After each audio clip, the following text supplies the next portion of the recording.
Landing gear retracted.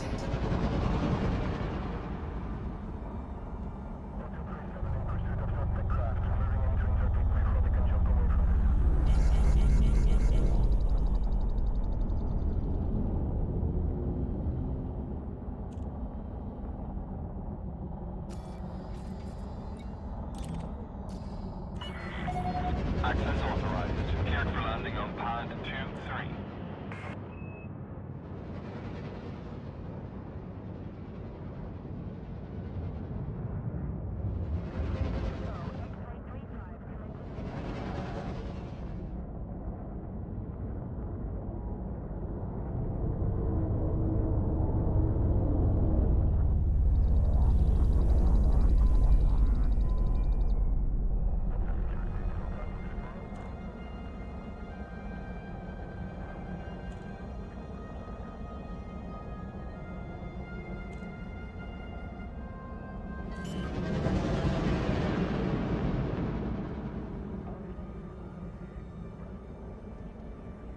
Landing gear deployed.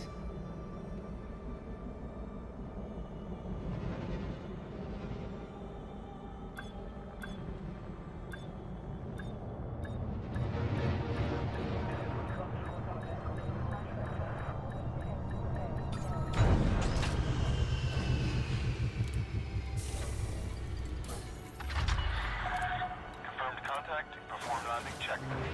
It's good to have you with us, Commander.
Landing restraint lifted. Exit the station quickly and safely.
Frameshift drive charging.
Landing gear deployed.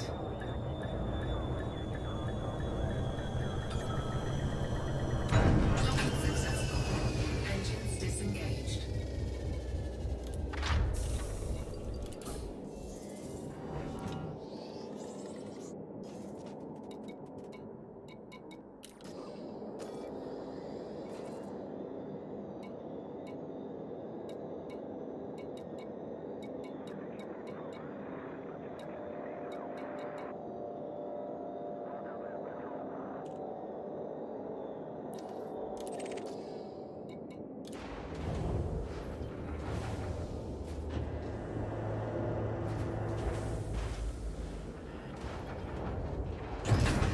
Ship released. Engines engaged.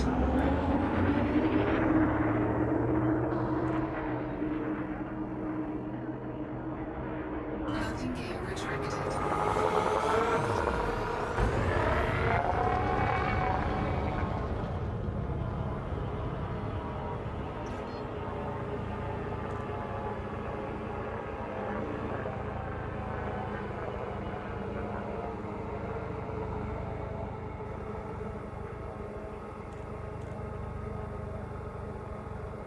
Frameshift drive charging. 4, 3, 2, 1. Engage.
drive charging.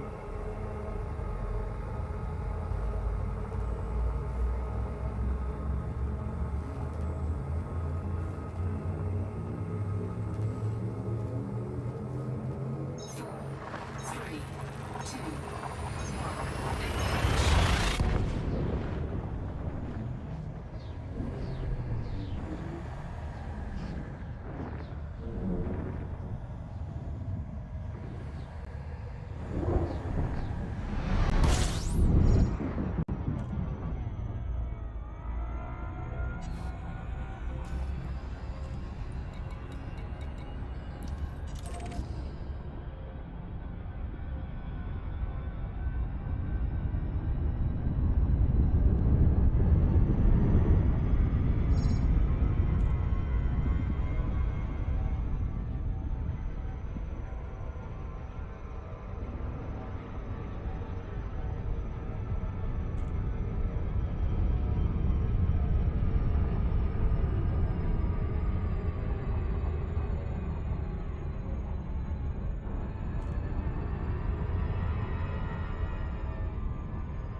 Core Dynamics Hotel Oscar Lima. We are happy to have you, Commander. Please note that all station services are at your disposal.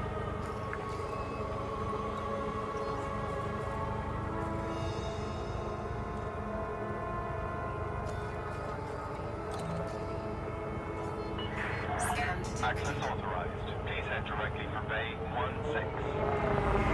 Scan detected.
Well, interesting. Apparently I've been muted since the start of this stream. I'd be surprised, but I'm not actually surprised. Frameshift drive So how is the volume from Back there, Commander. my mic versus in-game volume?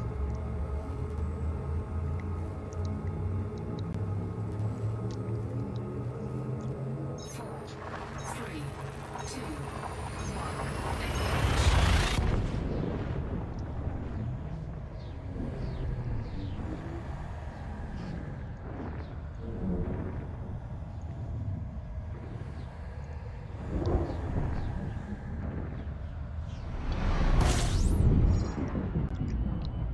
Okay, let's scan the system and just get the heck out of here.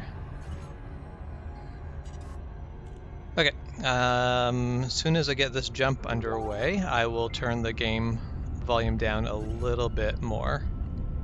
Because I started it a little bit down. Oh, I should pay attention to what's going on. No? Wait, what is there? That's what I want. Yeah, I had habit set so game volume is down a couple decibels, but I will put it down a bit more. Yeah, it's down -5 right now. We'll put it down to -15 and see where that's at. Okay, so I have in-game volume set to -15 decibels. Let me know if that's better or if I should go a bit further.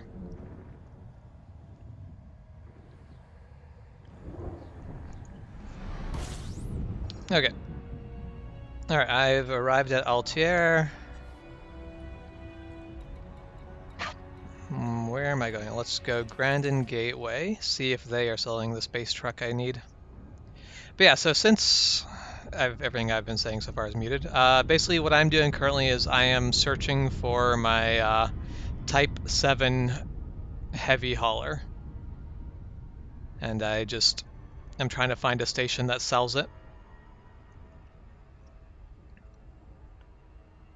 The station that I have myself docked in sells a Type 9 heavy hauler, but I am way too poor to be able to afford a Type 9 at this point. Let's try to not overshoot this station.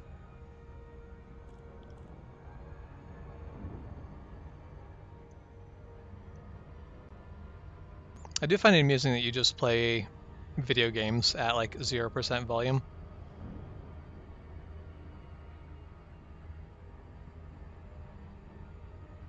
So currently we are playing Space Shopping Simulator, yes. But hopefully it's going to become space trucking soon.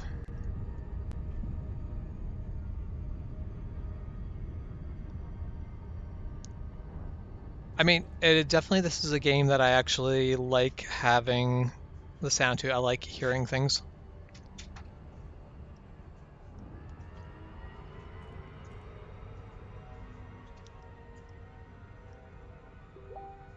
I have flown too close to that planet. It's slowing me down a bunch. There, let's dial back down.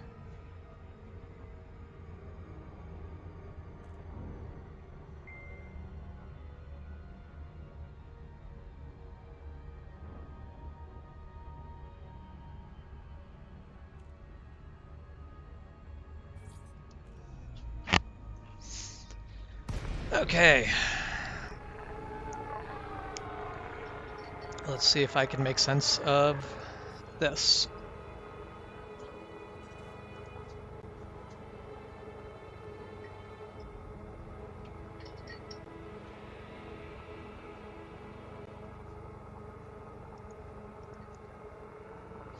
All right.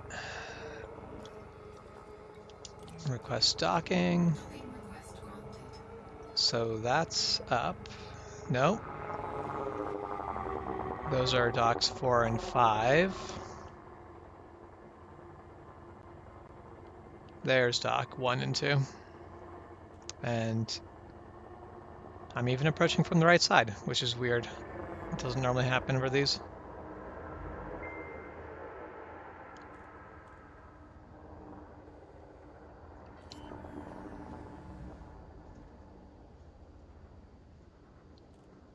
Landing gear deployed.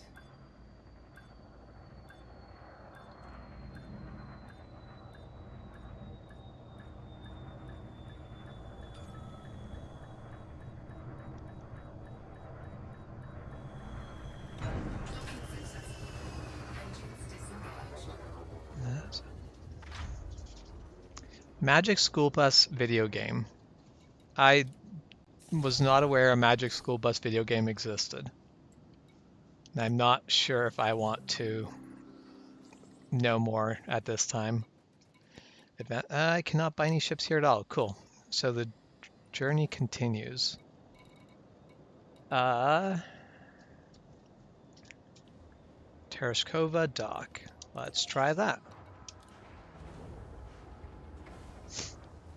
So what am I, like what? Half an hour into this live stream and I haven't even found Ship released. found my space truck yet?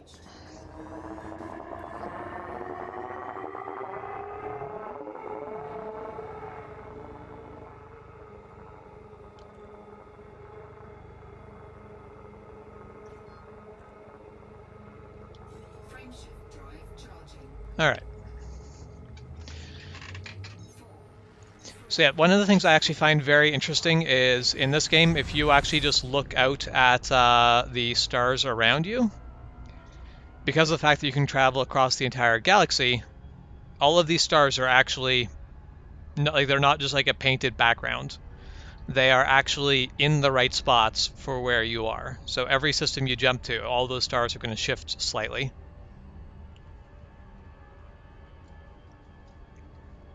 Yeah, that's exactly what I'd expect out of, like, because I remember playing like some Carmen Sandiego, like Where in the World is Carmen Sandiego, as a kid in like school, and they were fun for a lack of something better, is probably the nicest thing I can say about them.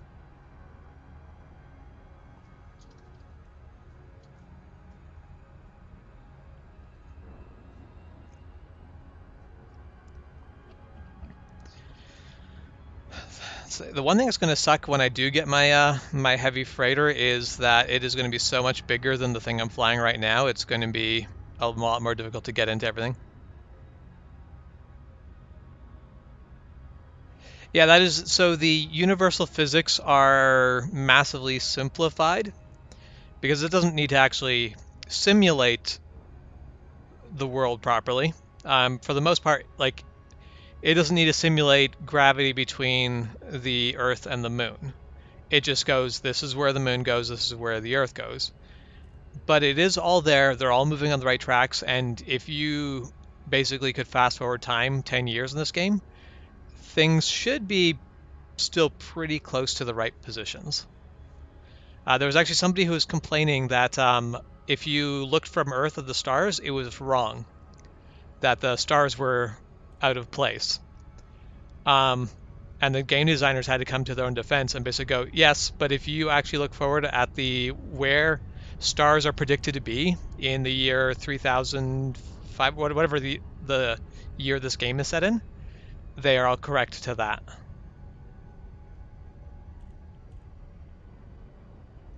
So yeah, it's one of those things where it's been a bit of a point of pride for the game designers how detailed they got the universe and how well it's actually set up, like held up over the last 5 years. That was after the game's release. There was actually a new star cluster, sort of like, basically there was a new star discovered, and science has made some educated guesses as to what is around that star. And so Elite Dangerous, like the devs, in an effort to try to make the world as realistic as possible, went to add that star system, and they found out it was already there. Basically the Galaxy Forge had already mathed out and gone, well, a star should go here, and had actually put habitable planets around it. So all they did was change the name and relocate it a little bit. What am... Oh, okay, there. This is the thing with these stations. In my mind, I was approaching it right side up until I got close, and then suddenly I was like, what is actually going on? Landing pad 2.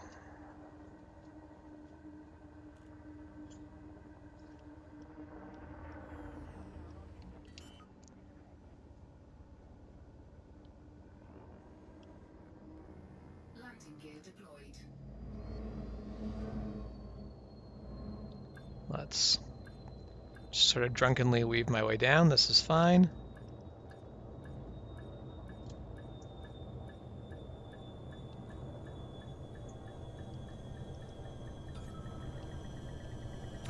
Docking successful. Engines disengaged. All right. So what, once again, does not sell ships? Give me 1 second. I'm going to take a look. There's got to be...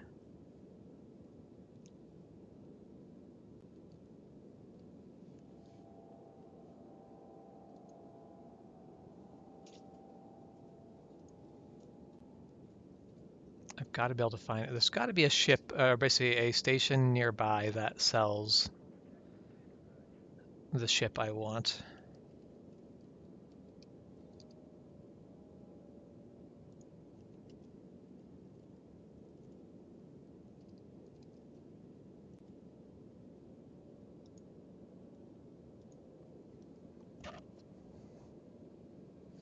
Oh, right. So let's take a look. Solo orbiter. All right. Let's try that. So I guess I could have looked through there and looked for... That looks like that might actually be the only big station in this system, which I actually considered basing myself out of this system, but it would have been entirely just because the system is called Altair.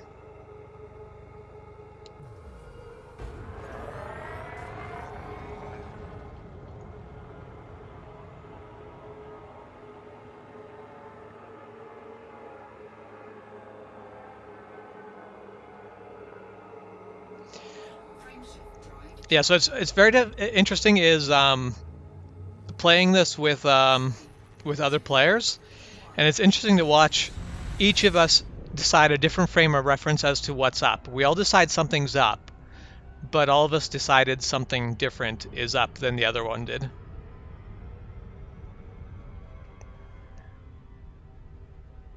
However, most of the time that I orient myself, I don't actually consider what is at the top, what basically to put whatever is up at the top of the screen. But what I do is whatever I'm targeting goes at the very top of the screen. And the reason I wanted it up there is because that's where I have the best view of it. If it's up at the top of the screen, I have a very wide open cockpit view that I can basically look around at it from. If I put it at the other side, if I basically just put it just barely down at the nose, I am limiting my vision around what I'm actually targeting myself at. So that's where it's less about what's up and more about where I have the best field of vision. That's where I want things to live.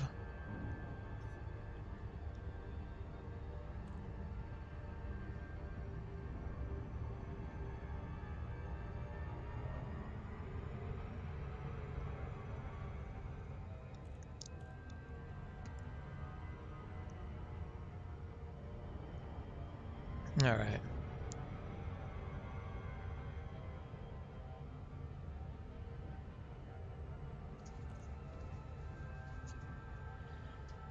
Yeah, I feel like that's something that The Expanse touches a bit on, where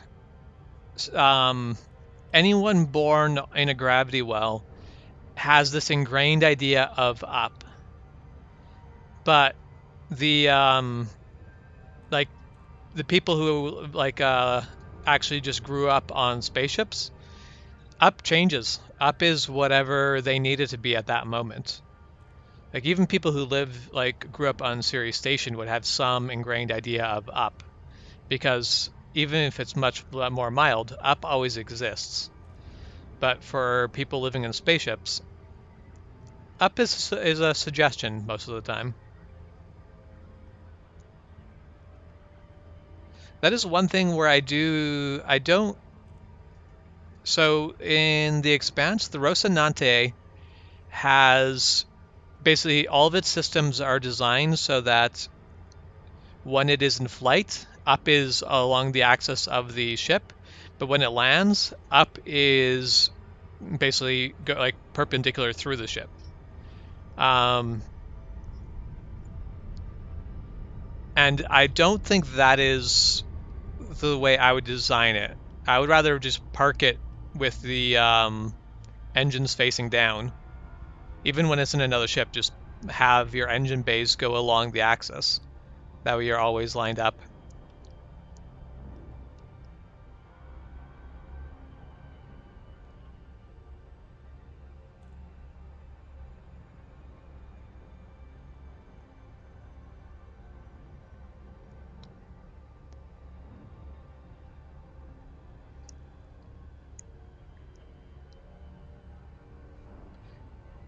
Yeah, so there was basically when you're in this game, when you're in frame space, your speed can be anywhere between 30 kilometers per second to, I think the highest I've gotten it was 1,500 times the speed of light.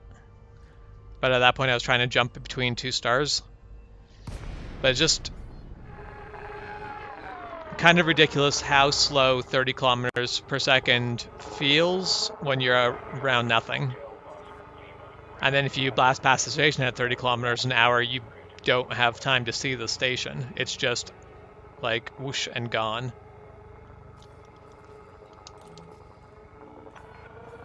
Access granted. Make your way to landing pad number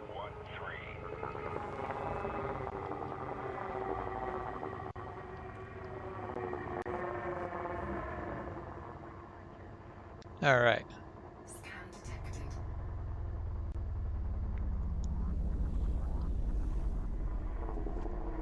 So 1-3 is right there.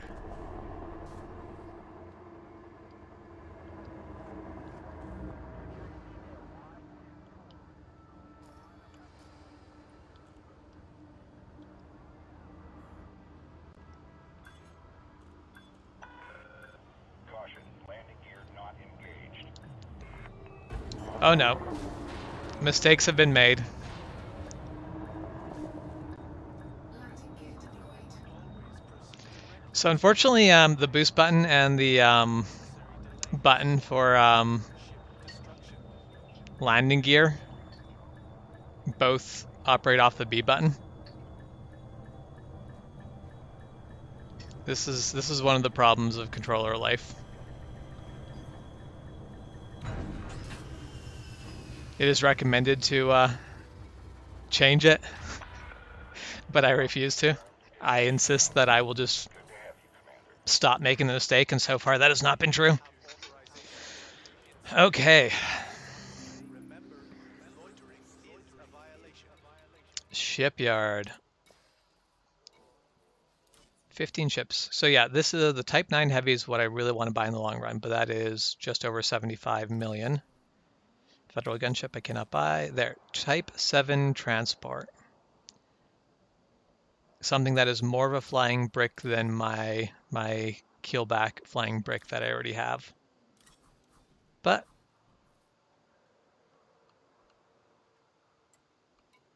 that is what we will get. Yeah, I don't want to exchange the current ship in. Store my current ship, and let's buy this thing.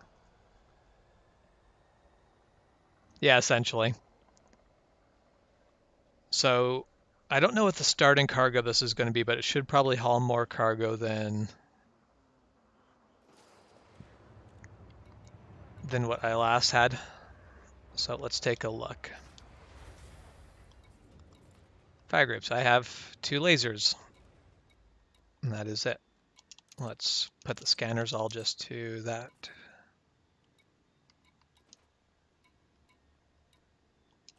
Flight assist off. Flight assist on. Interesting. They actually don't come. This one is the first ship I've got that didn't come with docking assist, which I appreciate because I will pretty much always just sell that and buy more cargo space. So I start with 128 tons of cargo space. But let's go take a look. I have, so if my ship gets destroyed, my insurance deductible essentially will cost me 873,000 to replace.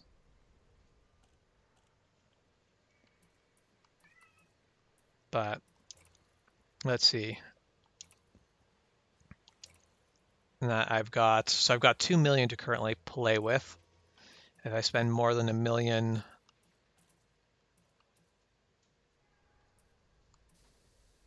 yeah, let's buy that cargo rack. Right now my jump distance is pretty atrocious, but that's okay. Actually, before I go sell anything. All right. So buy a new cargo rack. That is. Oh, damn! I did not mean to exchange. All right. Well, still got. Let's upgrade this cargo rack.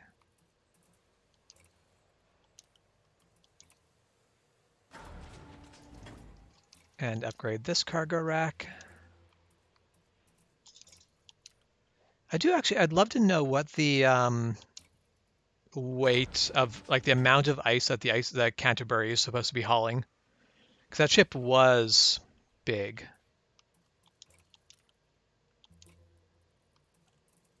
Like basically like flying skyscraper big. All right, let's replace that cargo rack. And that one.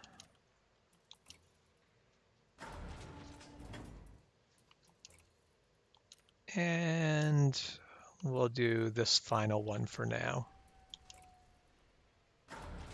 And then I have 2 3-size compartments that I'll turn into cargo at some point, a size 2 that will turn into cargo. And then I have a Super Cruise Assistant that I will absolutely sell in order to fit in 2 more tons of cargo space.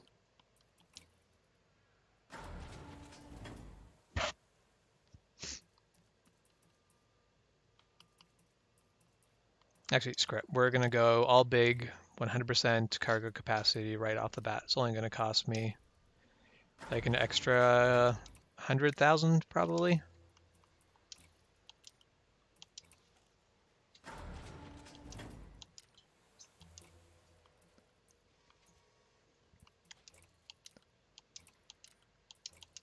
All right. So there, I have no shields on this thing because I've gone cargo and everything. That is, I may want to rethink that and put a shield generator in here at some point, but we'll commit to a bad idea for now. So now I have 310 tons of cargo capacity.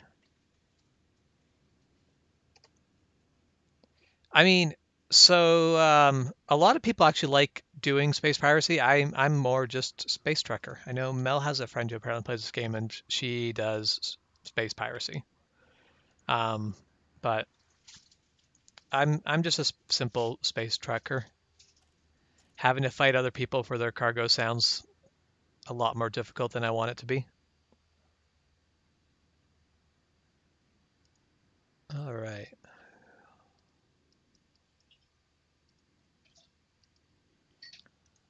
So let's look at what goods are sold here and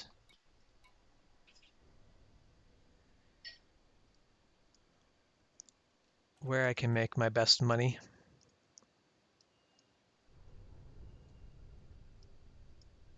I still have 1.5 million I can play with for cargo purchase. No, not quite 1.5 million. Either way, a good clean million. Let's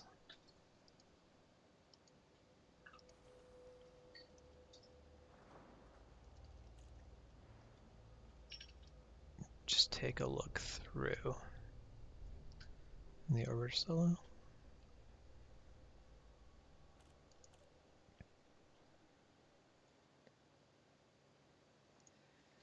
Okay.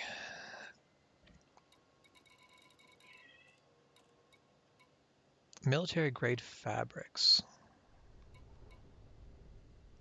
They're over market value, but it looks like there are some places selling it for, or basically buying it for quite a lot. So let's give that a shot. Buy $600,000 of military grade fabrics. And then I want to go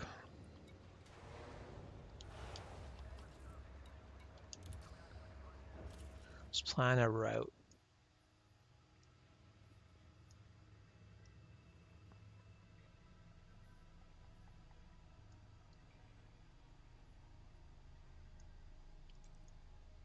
Let's find, can't actually see the star I want to go to, so let's search for Seminai. There it is.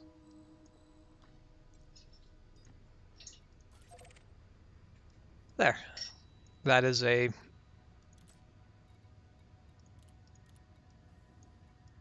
atrocious route. Basically, currently my jump range is pretty limited. Actually, let's see. I didn't spend that much on cargo. Can I buy a better frame shift jump? Distance. Outfitting.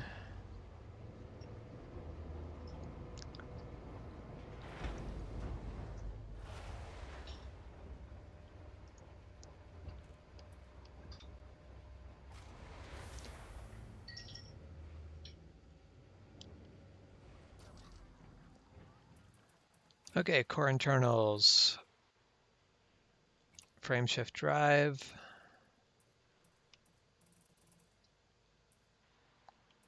I do not have enough money to buy either of the best options. 5B would be the best by far. And no, so I cannot improve my frame shift jump distance. So off we go. It'll take a while to get there, but hopefully I can sell my cargo for enough to make the trip worth it.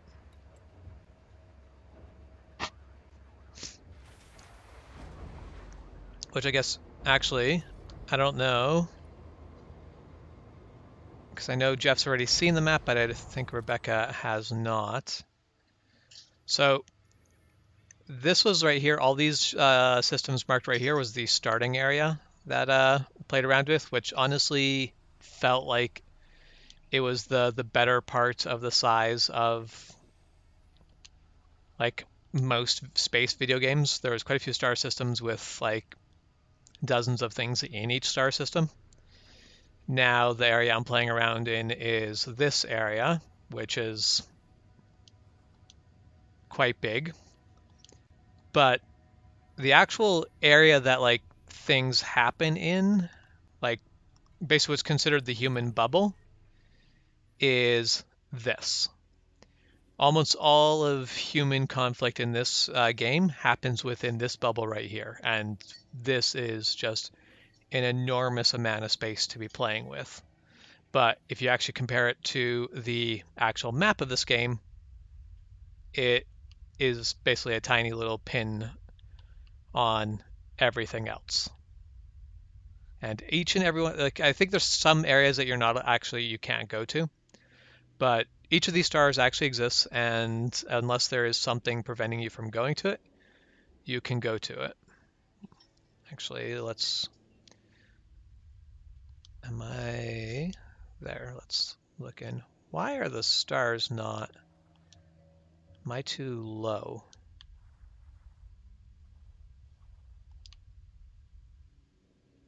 Oh, I am too high. Yeah, there. Like each of these stars around are stars you can go to.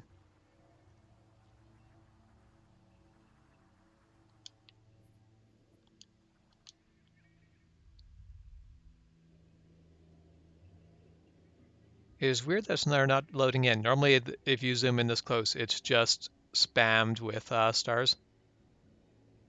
I think you might actually be able to fly into the black hole in the center of the galaxy, the supermassive. I remember there was people complaining that the supermassive black hole in the center of the galaxy is really tiny.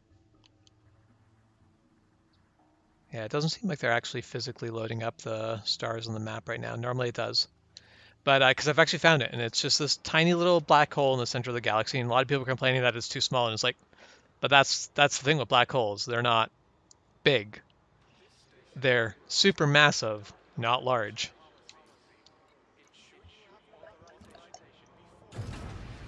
All right, let's start our first run of space trucking.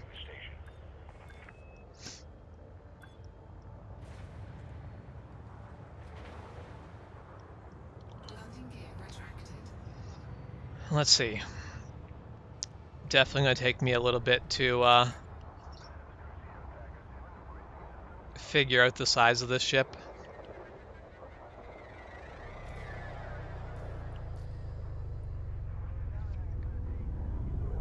All right. I can still stake to my side, though. I'm fine. All right, and we are clear. And I can go a blistering 170 meters per second in this thing. Not the quickest ship out there, but I'll take what I have.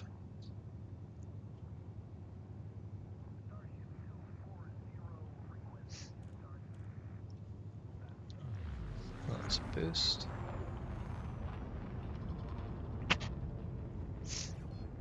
All right, and on our way. Yeah, it's going to be quite a few jumps to get to where I'm going, but hopefully at the other end I will have made enough money. Maybe I can buy myself a new frameshift drive and make more efficient routes.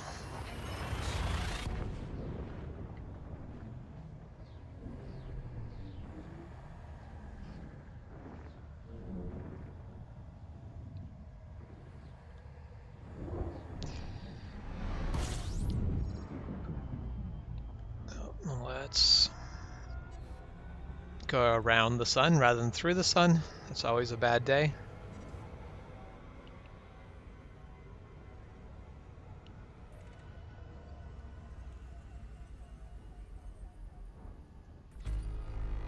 Yeah, so currently I have just hit the speed of light with me moving. Drive charging. That's when you're just moving around a solar system. Usually you're still moving several times the speed of light. So really technologically, this game feels like it happens squarely between sort of like an Expanse level of technology, where they've really tried taking it very seriously and very sciencey, and a Star Trek thing where they're like, at some point we just had to let you break the galaxy in order to be able to actually go do anything.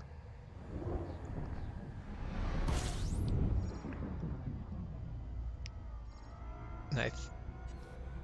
There, and now we're headed over to Wolf 630.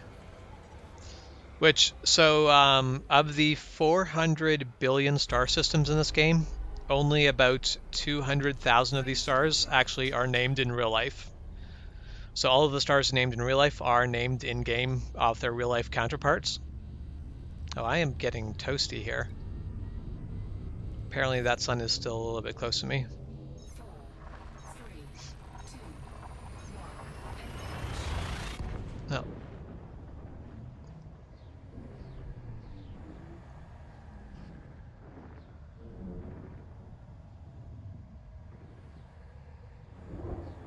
We'll see what star I jump in on this side. Temperature critical. Yeah. It's getting a bit warm.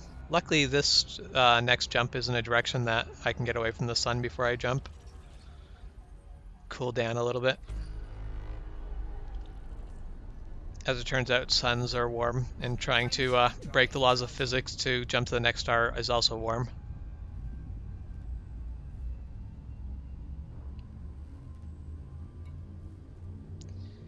Yeah, I do find it's nifty, like you can just pick any star and go to it. Apparently they wanted to make it so you could literally just point at a star and select it and route to it, but that was a little too difficult to get right. Yeah, I was told space was cold. Why is it hot? I don't get it. Someone turn down the sun, please.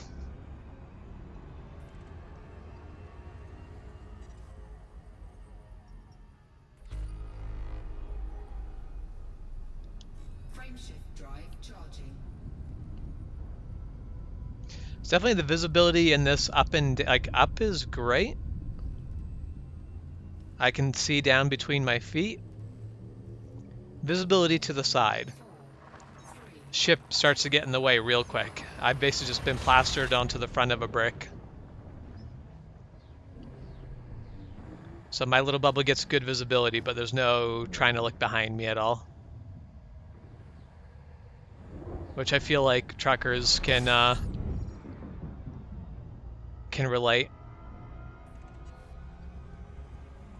System scan complete. But you'd think in the future I'd, get some fancy, I mean, I guess I've got a holograph in the middle that when I'm trying to park it tells me what's around me. Drive charging. Probably getting really picky if I'm asking for more.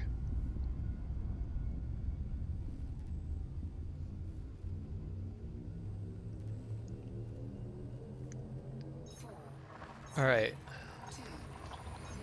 That's so Lutein 205. I might have been here before. I honestly do not know. I've been to a Lutein system before, but I don't know if it's this one.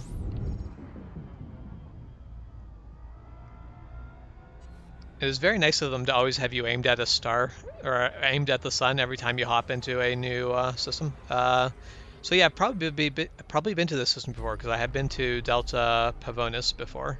Frameshift drive charging.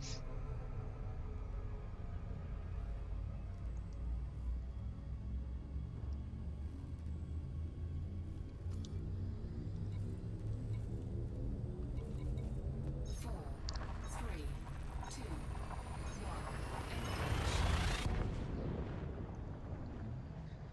I've definitely had moments like a lot of the game is just this where you're basically just jumping from star to star, but there are also some really pretty moments sometimes where you land on a planet, and like the planet you're landing on, you happen to be like right on the Terminator line, so the base that you're like basically you're approaching, like when you get down to ground level it just looks like Twilight, but on the way down you basically see that entire like shadow cascade along, basically kind of cutting the planet in half as you're coming in.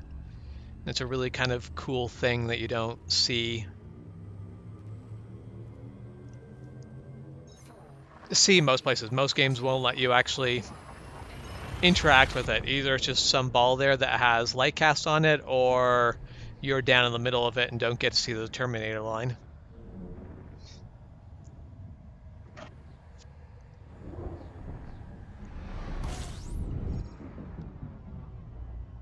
All right.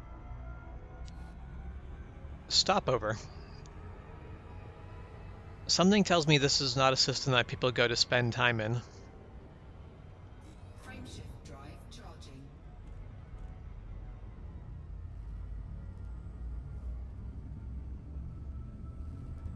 Oh, I am apparently getting myself toasty warm again. Four, three, two, one.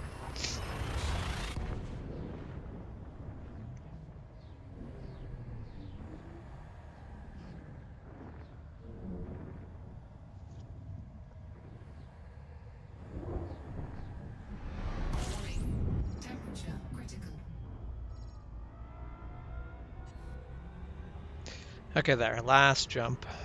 Let's let things cool down for a moment, though.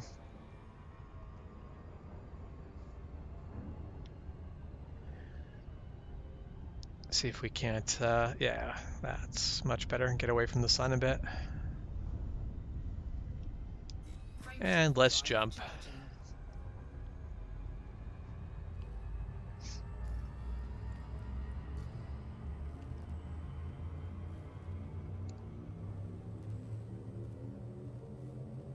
4, 3, 2, 1. Which I should actually take a look around. I don't... Because I think this... I can't remember if this ship actually supports multi-crew or not.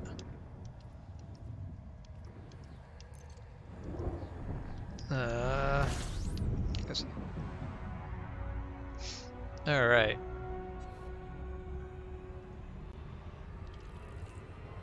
So I'm looking for Webb Bastion.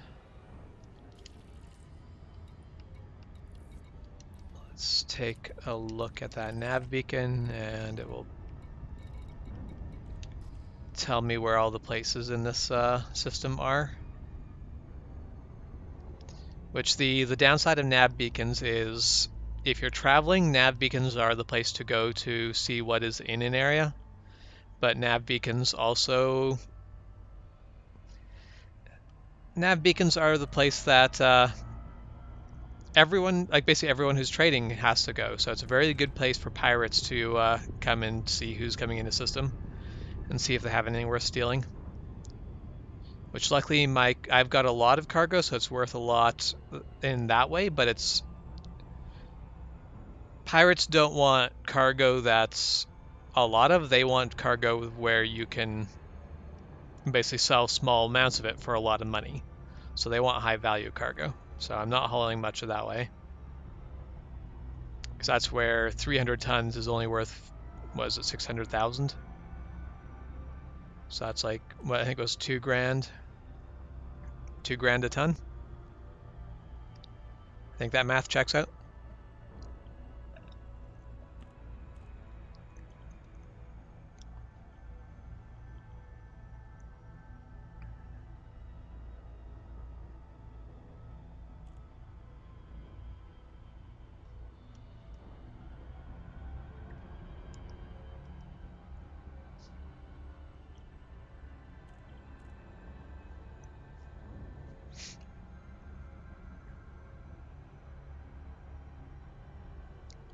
All right.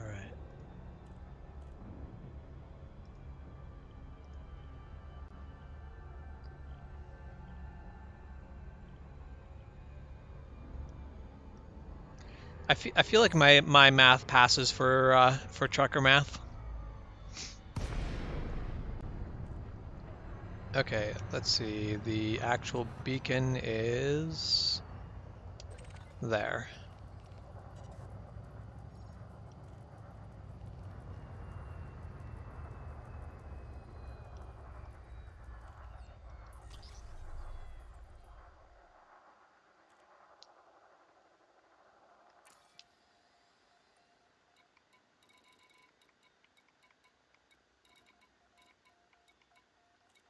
What Bastion? That is where I want to go. So this is on a planet.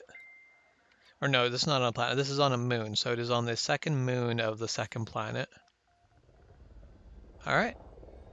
Which is, of course, on the other side of the sun because... Oh, no. Never mind. It just, I have to go past the sun. It's fine. Drive charging. 4, 3, 2, 1. Engage.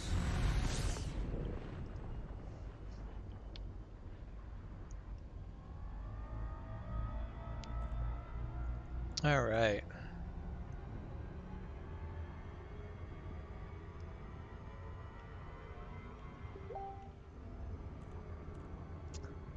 Six divided by 2, 1 plus 2.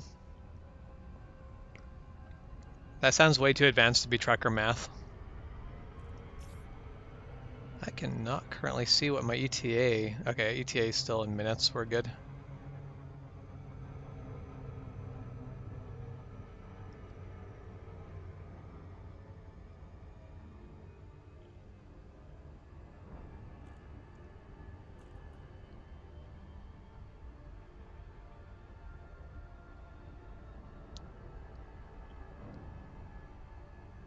Shouldn't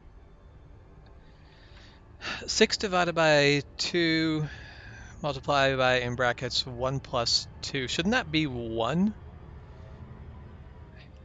I'm trying to think, because it would be 1 plus 2 first. Oh, wait.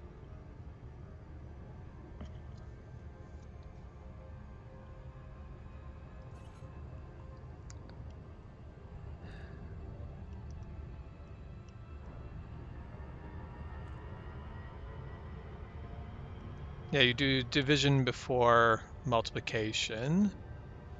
So I am wrong.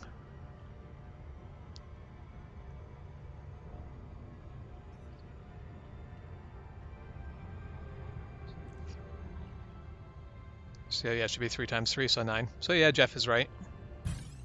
Oh, and pirates. God damn it.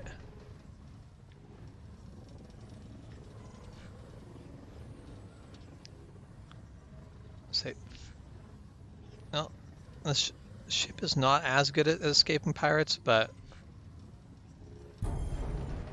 this has to be AI pirates because they're not very good.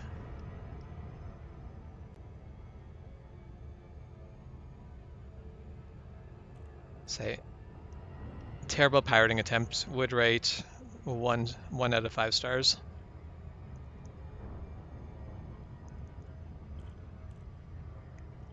Okay, well that's still, yeah, Jeff is still correct. I thought division was prioritized over multiplication. Bad mass or whatever it was.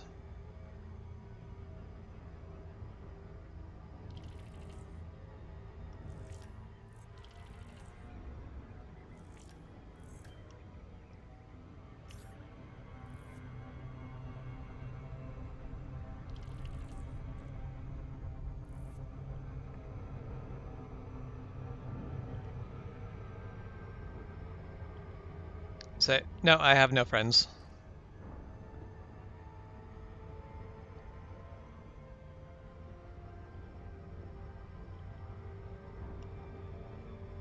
I think I'd have to actually put out content to warrant subscription, but I don't know that I really plan on ever putting out much with this channel.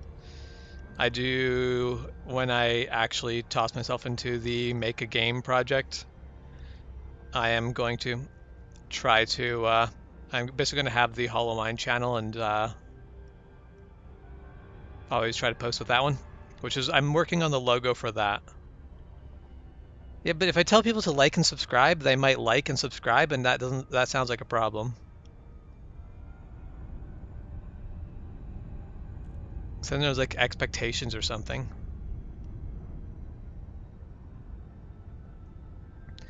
Yeah, and I don't know what the in-universe explanation is for why this brick can fly, but I'm about to land on a planet. Mind you, this is not a atmospheric planet, I'm pretty sure. I don't think with the you have to buy the new DLC in order to be able to to land on an atmospheric planet. But Orbital flight engaged. still, I wouldn't want to land this thing on a planet no matter how small.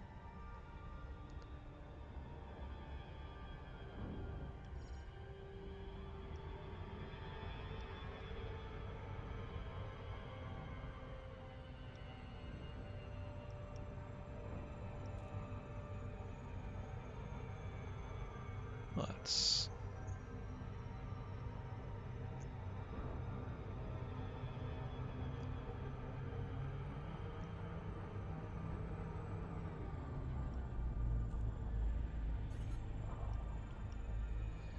all right.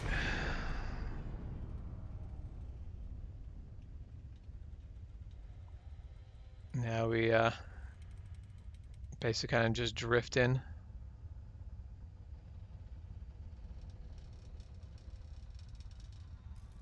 It's a kind of creepy sound they have for when you basically glide into a station, where you just have like the hull creaking sound effect and your engines are shut off.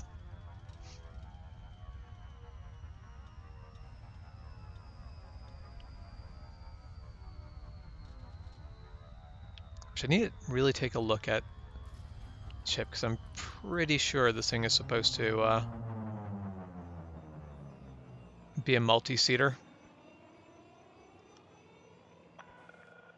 Lakon, Hotel Oscar Lima, you're very welcome to this station, Commander. Priority access will be granted upon request. All right.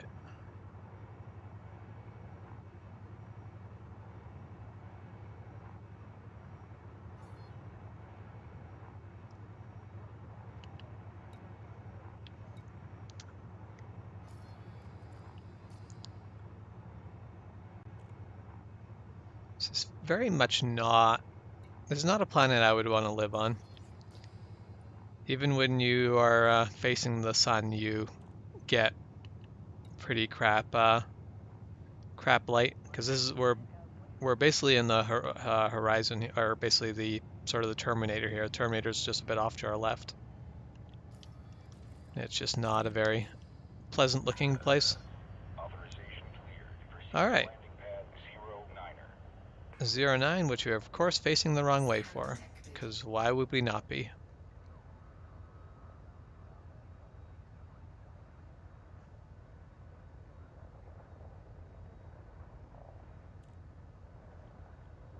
Why are Alexa and Siri female? I assume people just react better to a female voice. 500 meters from touchdown. Which definitely, so my in-cockpit voice assistant is female in this game, but you can actually select others. You can actually, I had a German co-pilot voice, which was Gearhart.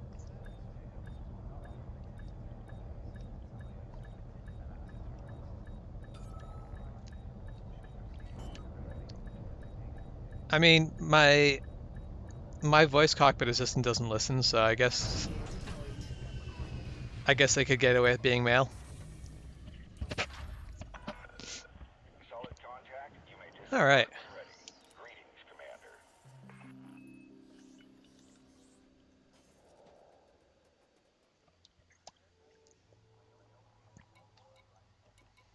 Let's see what my goods I have trucked through this many systems sells for. There's going to be crap all to buy here. This is not going to be a great system to come out of.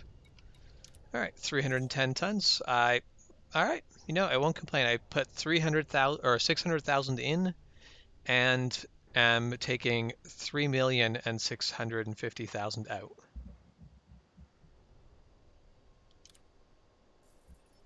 I think I might be able to afford myself that that jump drive now. Actually, let's jock.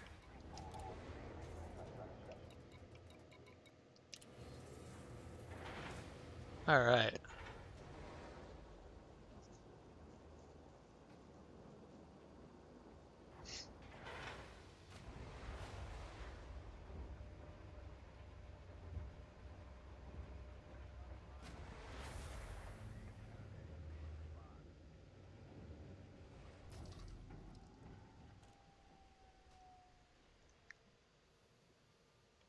Yeah, it looks like there's just the pilot's chair there at the front.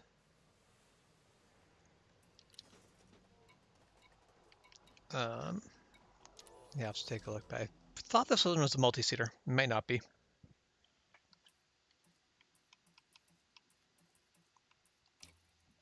Okay, so I've got cargo racks everywhere I can. Let's get that frame speed drive replaced. I cannot buy a suitably sized frame speed drive here. So no go here, all right. Which let's take a look. So vessel voice. Greetings. Let's go change over to Victor for now. We can have a British man tell me that I've forgotten to put my landing, basically my landing gear down.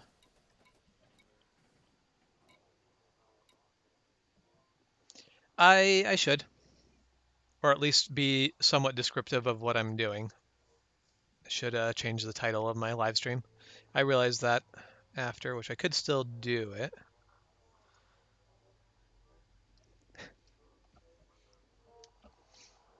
That's, see,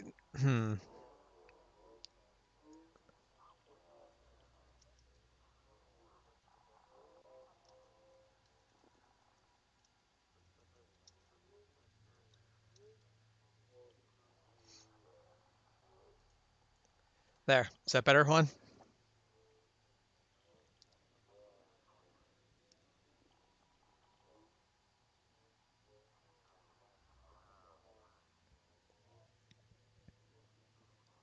I mean, to be fair, given the incidences you have seen so far, I feel like it'd be very stressful being the voice assistant in in my ship. All right, we are in Web Bastion of Semini, right?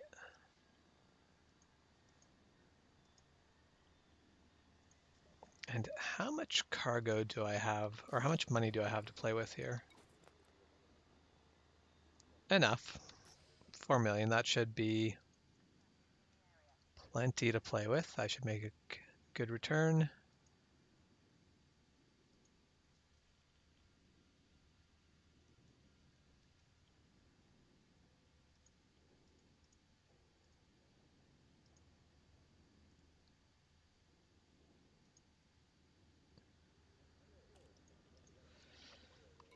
All right. I want to buy non-lethal weapons.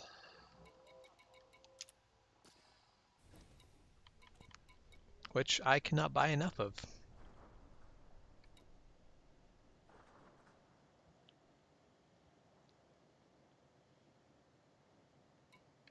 Yeah, well, let's buy all the non-lethal weapons I can.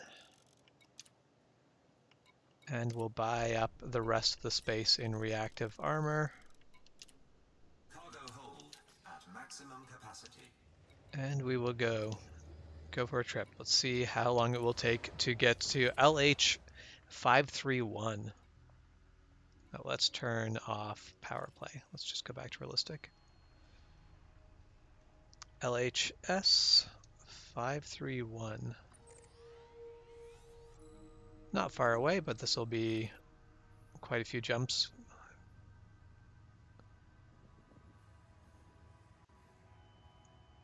That works.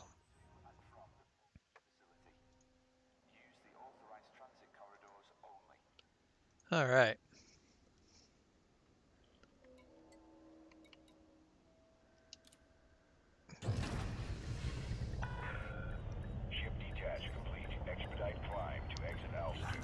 Now, how you get a whole, like, this many tons of ship off the surface of a planet, I honestly don't know. Especially since the, like, regular thrust engines are only enough to get the thing up to a couple hundred meters per second. But apparently it works.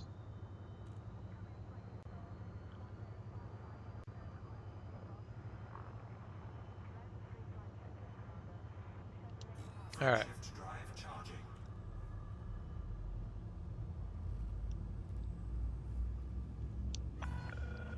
You are clear of the port. Federal Flight Control signing off. Ready to engage. Oh, I can apparently jump. This one's gonna be a weird one. Just jump straight to warp speed in. I would not want to make that jump in real life. Just skim by the edge of the planet to get to the next star. That seems really, really risky. Also, I may have been overheating there a bit.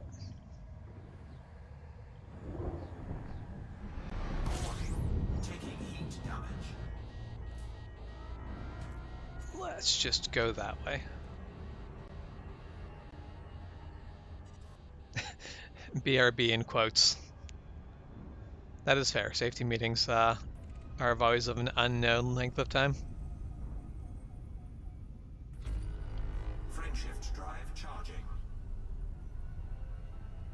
That is definitely currently I'm just kind of like trucking around in the area that's close to our own solar system.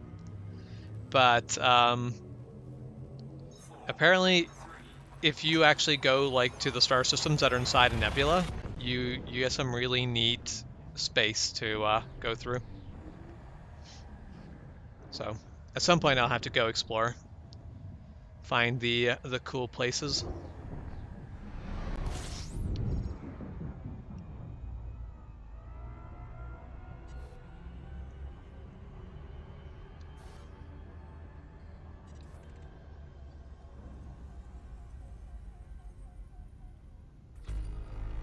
Frameshift drive charging.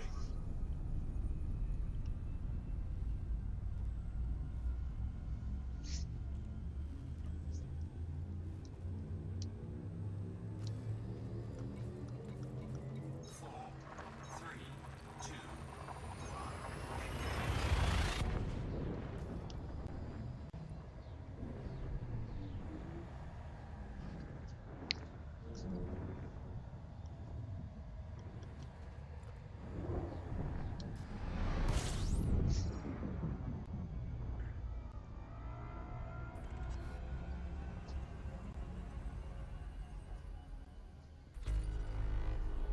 Frameshift drive charging.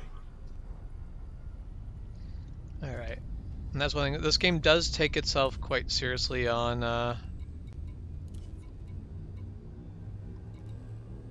the simulation side of it a bit. Like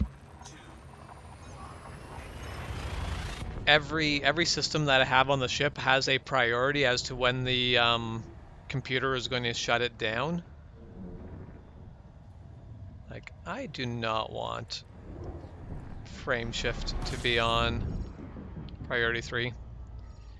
My only hope if I'm under attack is to run away, so I don't want thrusters and my ability to jump to warp space to ever go down. Lasers can go down whenever I'm not really ever going to be able to shoot anything anyway.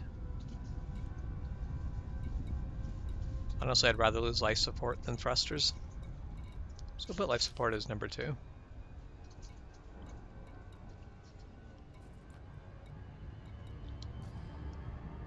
Alright.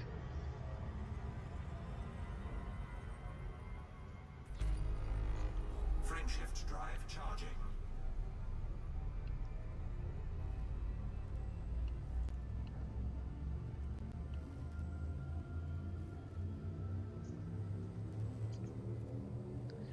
I do also appreciate that my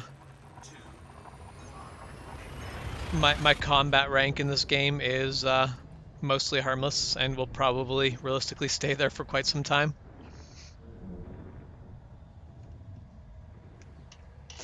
I mean, that is really my thought. If I'm running out of oxygen, I still have a certain amount of oxygen before I'm dead. If I am being shot, I only have so much ship. If I run out of that, it doesn't matter how much oxygen the ship had left. I'm still dead. Okay, well, where am I going again here? I'm going to...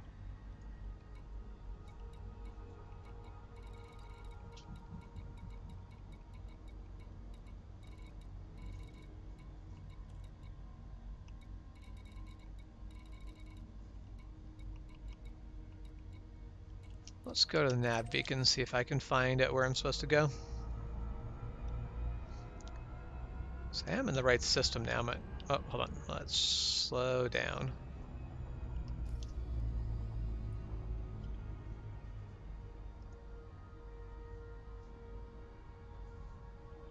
Yeah, this is O'Leary Observatory is where I want to go from here.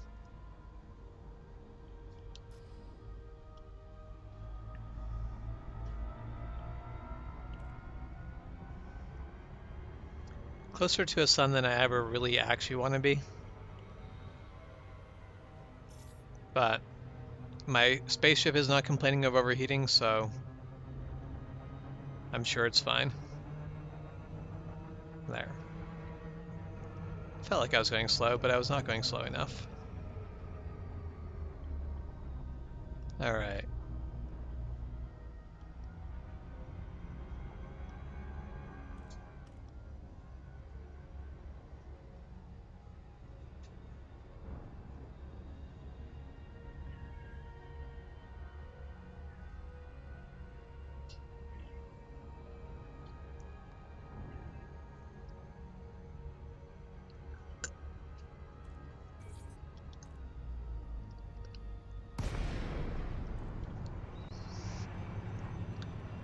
where's the actual nav beacon? There it is.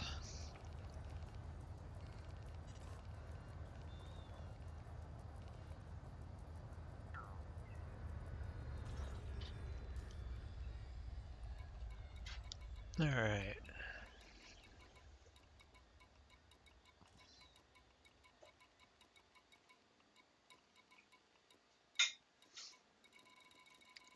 So why am I not seeing where I need to go?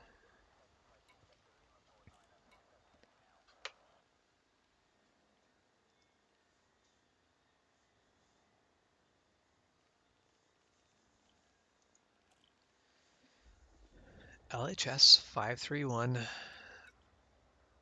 O'Leary Observatory.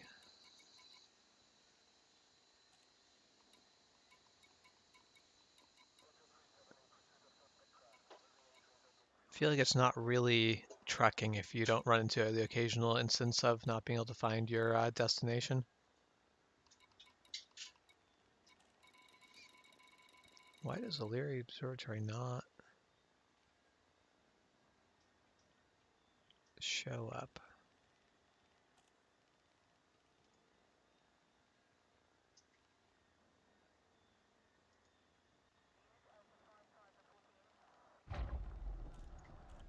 So I should probably get myself away from the nav beacon just in case pirates decide to Frameshift drive charging.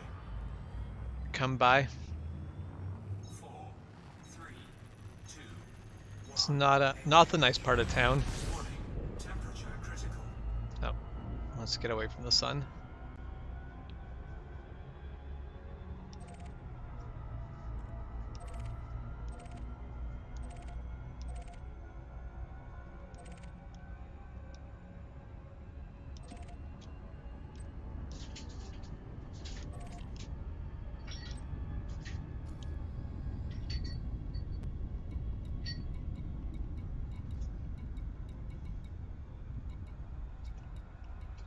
So, Royal Palace. Something tells me I'd not be welcome to go there.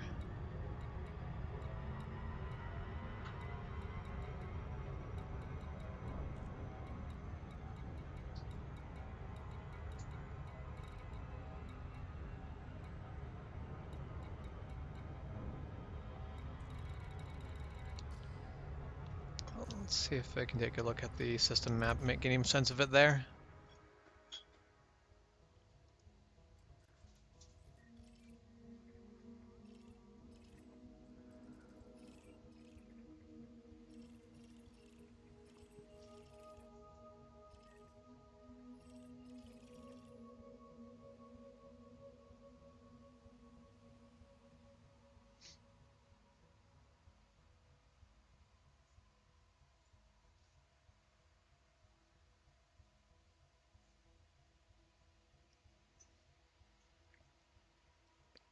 Yeah, that's... Residential schools are a nasty, nasty mess. That is never, ever pleasant.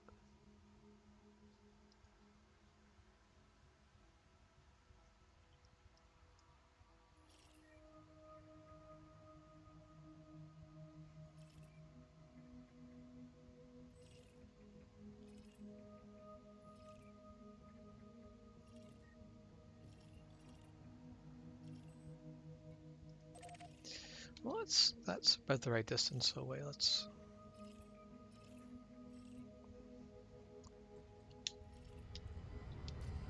take a look at those and see what we find.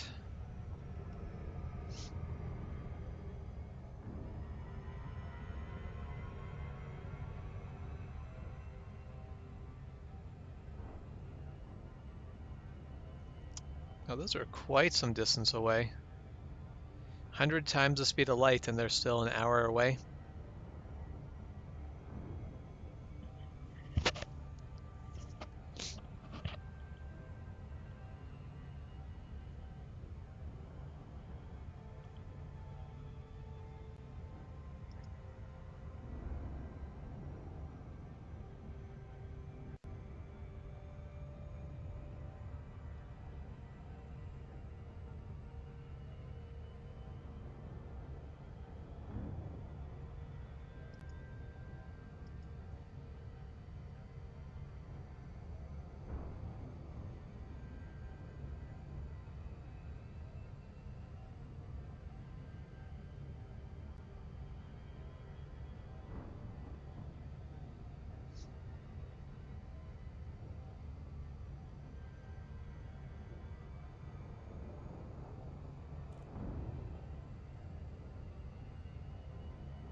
Which you'll see there's been times where I have not been able to find the station I'm trying to get to. So hopefully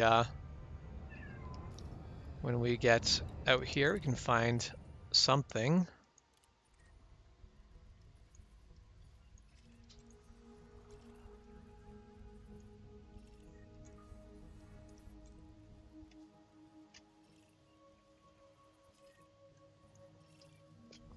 There's definitely some wacky star systems.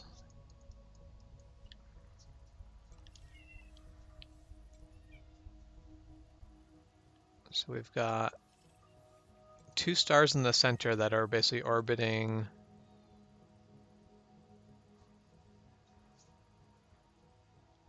and basically they're kind of like orbiting around each other.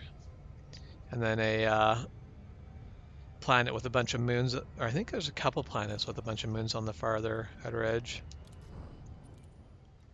Or is there actually another full star there? So okay, so we've got 2 stars in the middle rotating around each other. And then we've got a 3rd star out farther, and it gets basically everything rotating around it. Yeah, definitely a wonky solar system.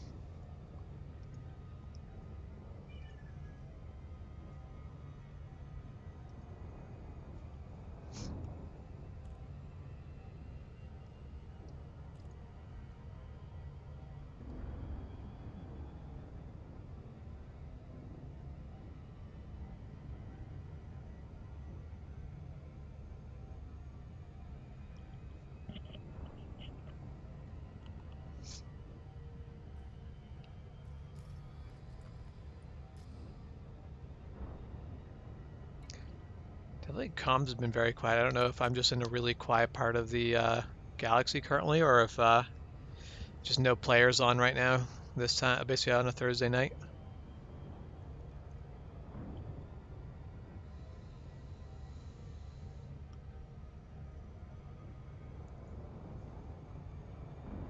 So we've hit 666 times the speed of light, and we're still accelerating. Still 300,000 light seconds to our destination.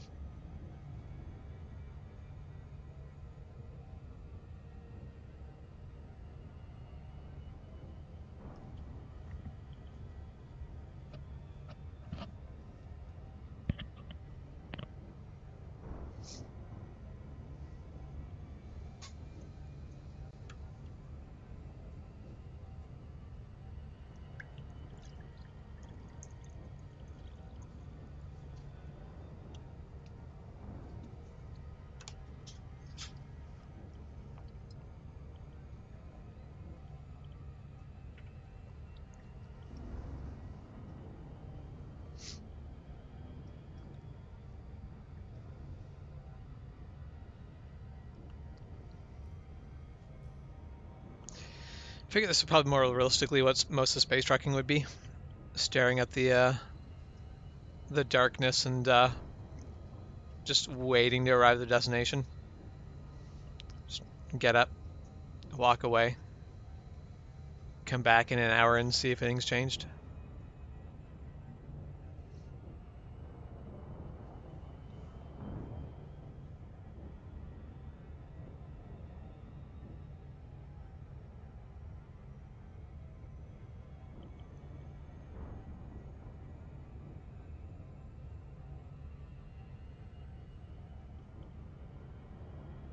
I don't know what Juan's message is. The looks like a no phone symbol.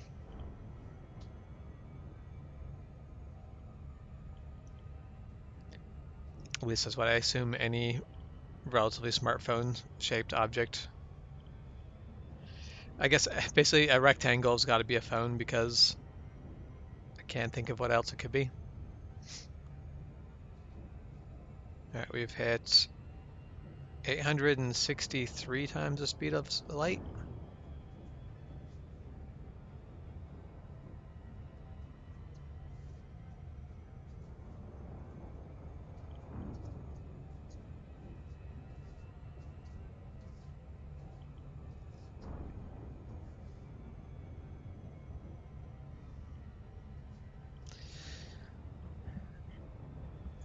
Yeah, it could have been.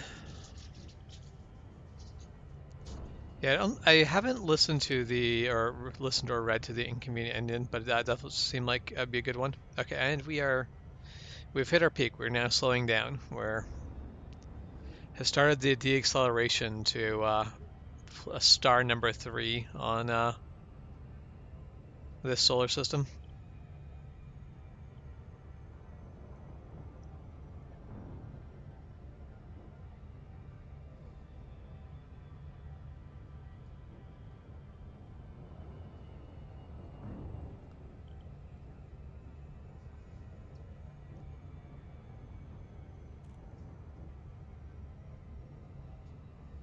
No texting while space trekking. No 18. Say, what does no 18 mean?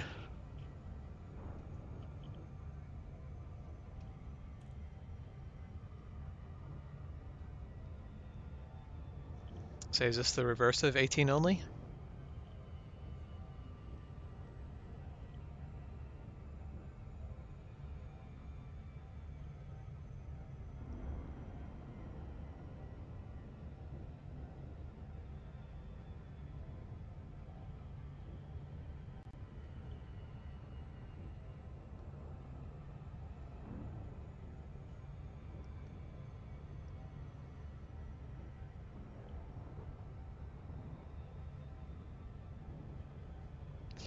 Yeah, see, like, no one under 18 is not what I think of when I see an anti-symbol with an 18 in it. I don't actually know what symbol I would associate with no minors, but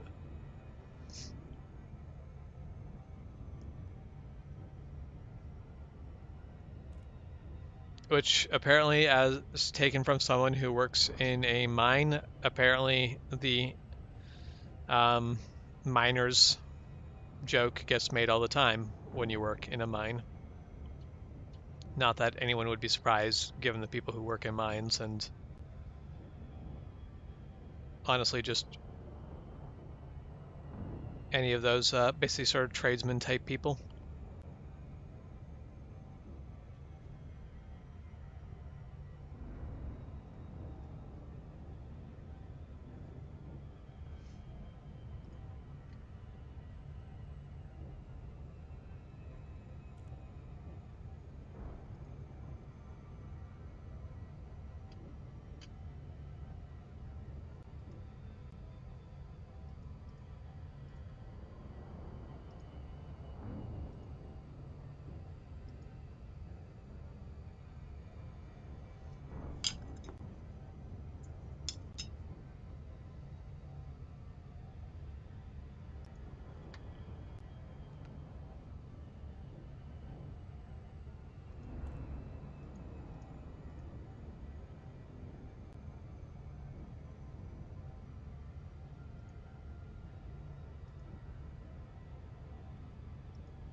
Definitely one of the downsides of space trekking, because you spend half your journey accelerating and then half your journey deaccelerating. ETAs are wildly unhelpful because this ETA of 1 minute and 18 seconds, I'm sure will last a lot longer than a minute and 18 seconds. Because it'd be a minute and 18 seconds when we were at 400 times the speed of light, and we are quickly dropping from that.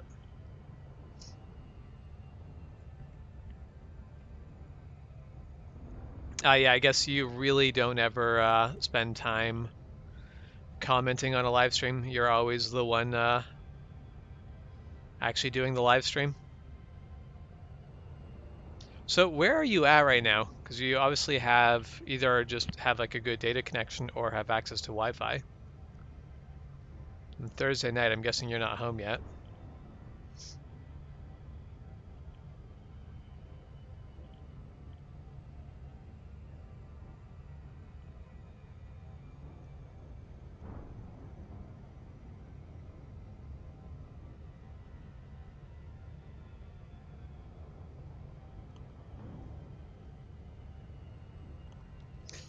Actually, let's see, we're a lot closer now. Let's see if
I'm on the verge of sneezing, but not quite at the point where I can just actually sneeze and be done with it. Just one of those tickles in the nose that's threatening, but not actually doing anything.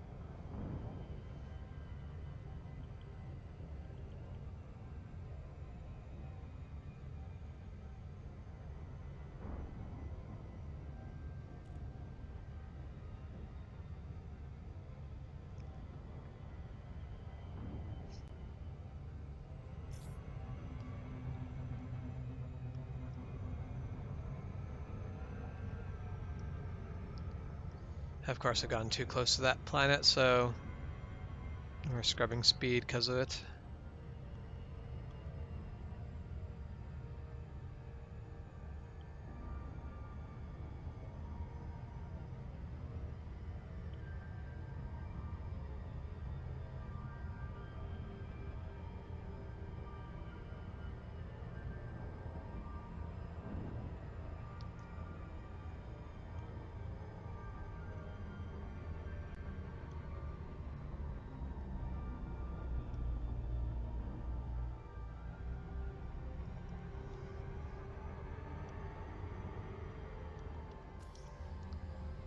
So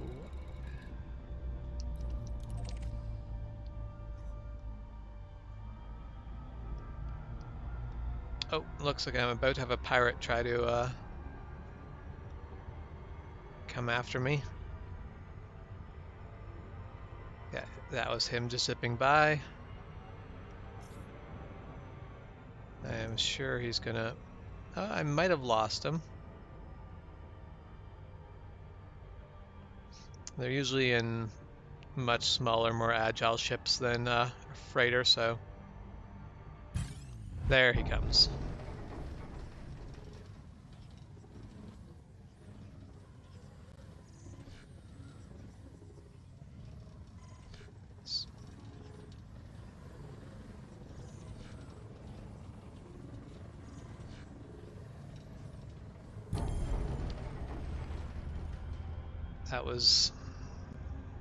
That was easy enough. That was fine.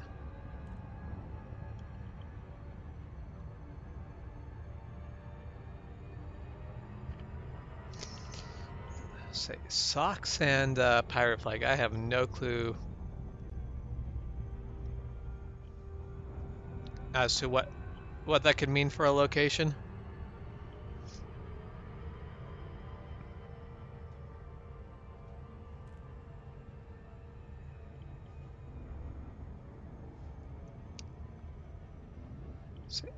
So I'm still just really not sure if one is just playing with all of the emojis or if he's actually trying to say something. Because I can't think of what a hibiscus flower would be related to.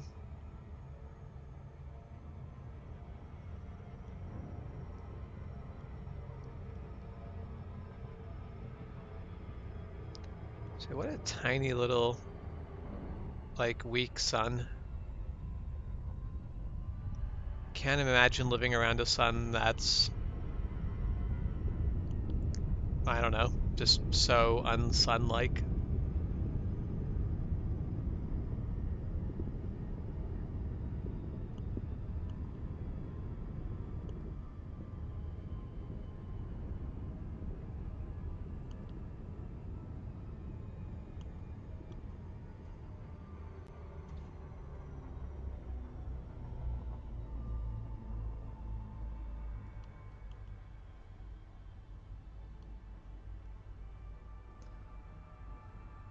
They're a nice calm 30 kilometers per second around the sun, which is basically a standstill.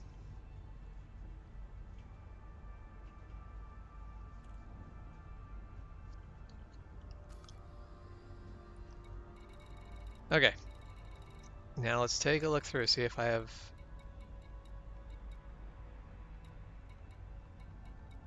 found anything. Cosmic form satellite.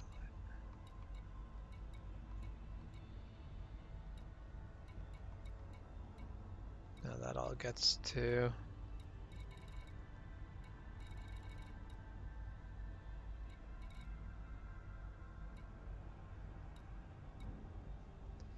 Well, that was fun hopping around, but I think...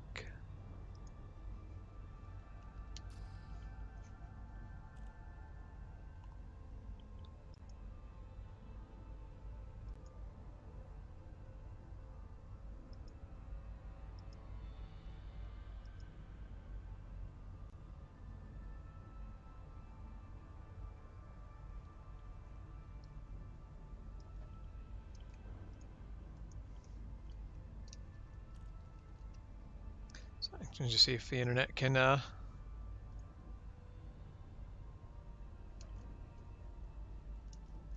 tell me where this is before I give up and go to a different station.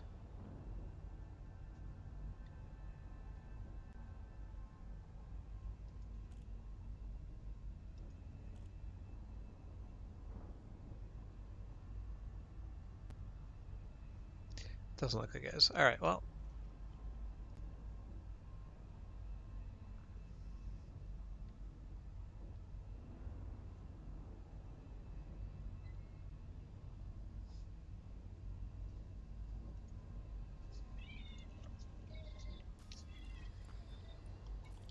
Let's find a nearby system and see what we can do. Actually, let's go gamma bonus.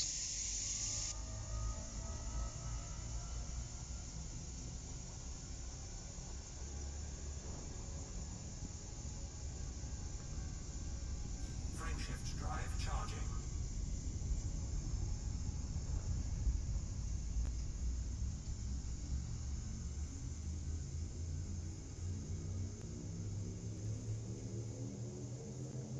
Four, three, two. A star, a water gun, and a bomb.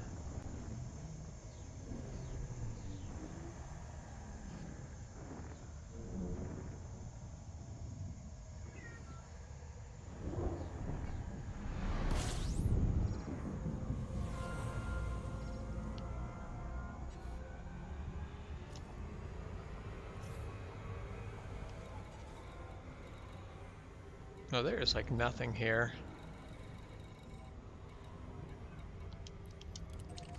Let's just go back the way we came and we'll just go to the nearest station there. Frameshift drive charging.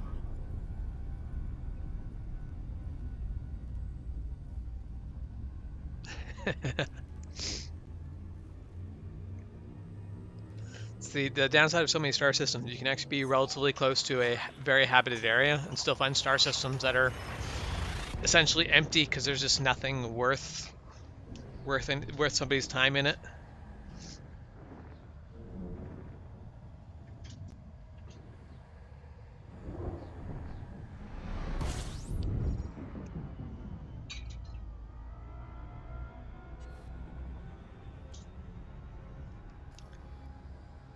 Okay, let's go to Nelson Terminal and we'll call that good.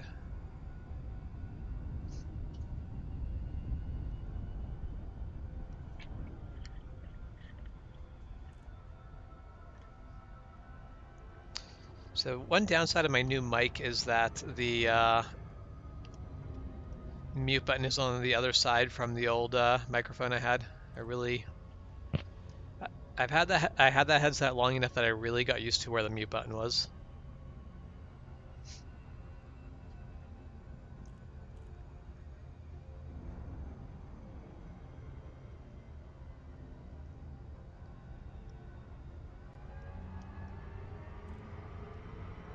All right. I'm gonna go blasting past this terminal. I have slowed down too late. And that's what a starbase looks like at, what was that, like 100, or yeah, it was probably like around 50 megameters per second.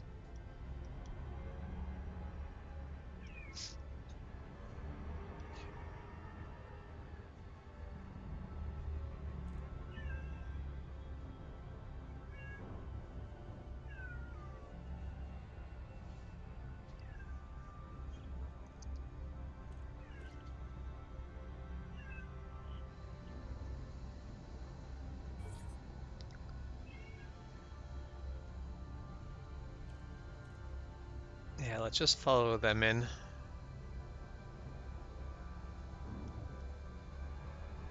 They look like they know what they're doing.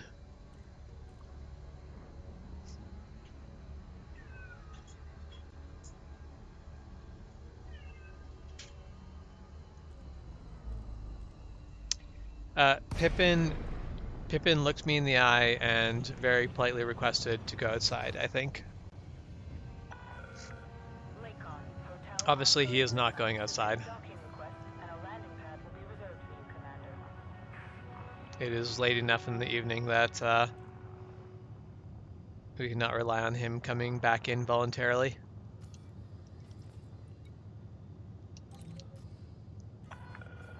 Okay, Commander, make your way to landing pad 2-4.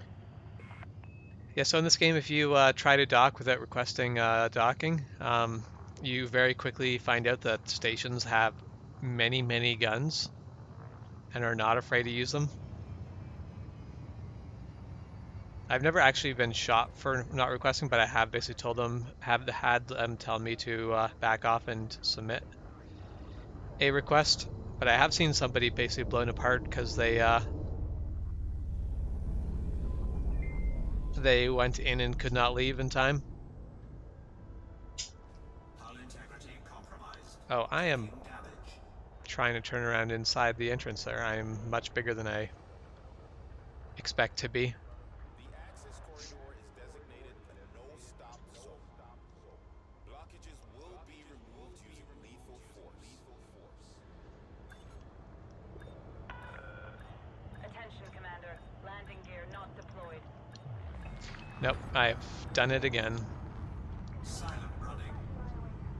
I don't want to do silent running. What I would like to do is stop boosting. Landing gear deployed. Warning. Temperature critical. I would like to turn off silent running. Warning. Taking heat damage. That is not something. Thermal signature restored. That's not something I actually wanted. What? There, okay, so B and left bumper turns on silent running. I can't think of a time where I've ever actually wanted to activate that. Mind you, I'm a space trucker and not a combat pilot.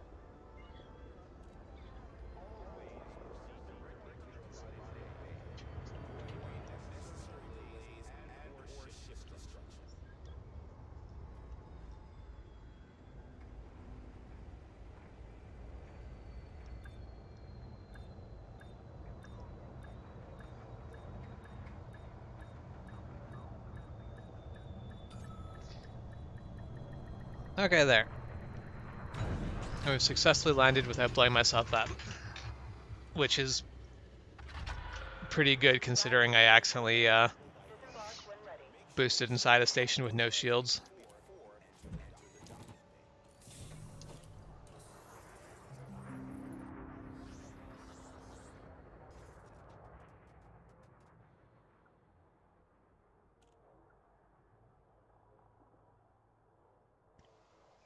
Okay.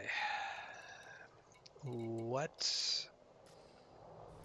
is all of this going to sell for here? I might lose money on this, but whatever. Couldn't find the place I actually wanted to. Yeah, I lose 21,000 on the non-lethals. I make 21,000 on the reactive, so I may cut even. Not bad. all things considered. And this is a much bigger station. I might actually be able to get my upgraded frame space, which will save me a lot of jump time.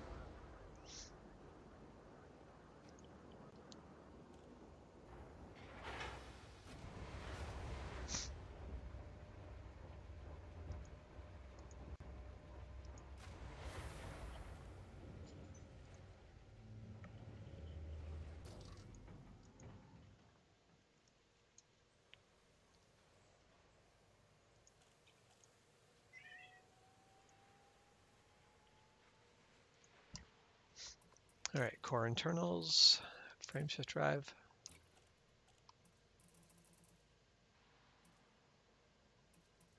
I can't buy the best, but I can buy something that's going to up my jump range enough to be worthwhile. I will buy it.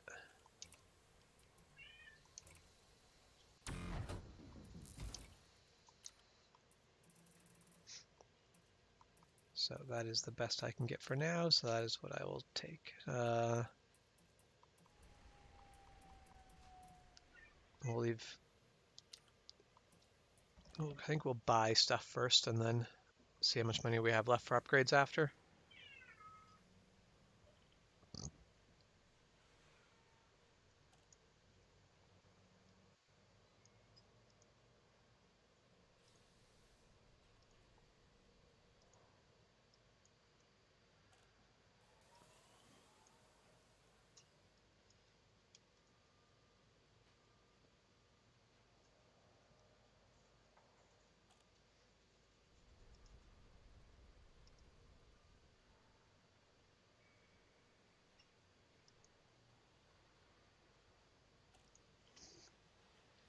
Okay, let's get out of there. Go to the commodities market. Let's see. So agronomic treatments is overvalued, but apparently it's still sold for significantly more elsewhere, so Cargo hold. we will At fill up with maximum that. capacity. Get ready to launch.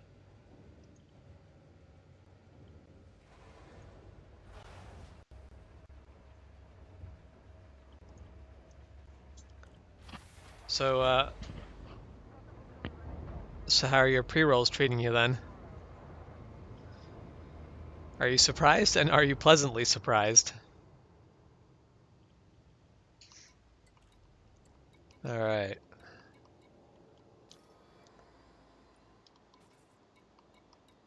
Where am I going again? I am headed to Isleta system.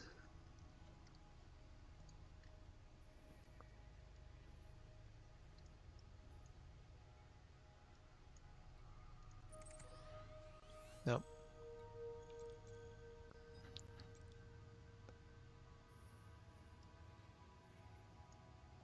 Yeah, I'm not finding that in this cluster of mess.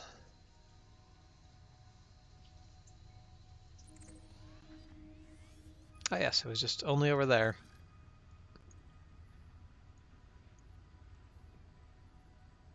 So it's 1, 2, 3, 4 jumps to there, so I think that's already an improvement over what it would have been with the old drive.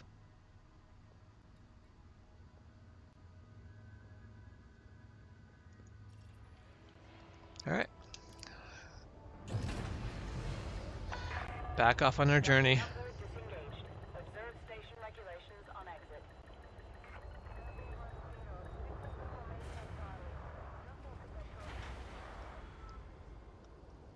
Landing gear retracted.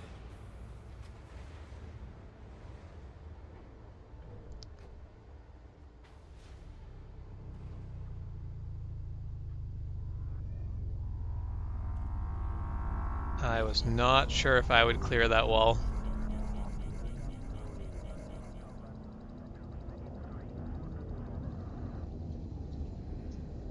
Alright. Warning, you have not been granted access to this station. Say, I'm not trying to get back in. No need to get so huffy. Wait, what is currently selected? That's not helpful.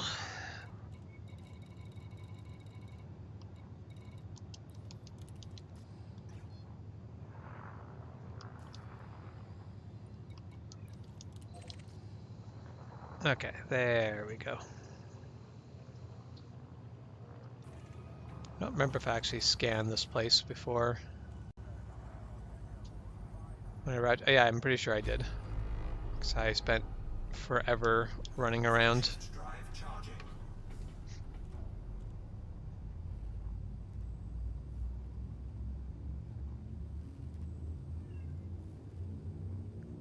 That is a lot of emojis from Juan there.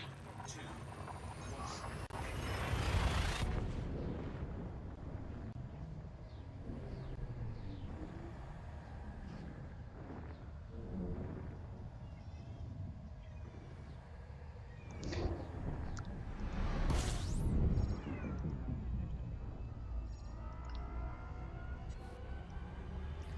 Oh, I'm headed towards sanity.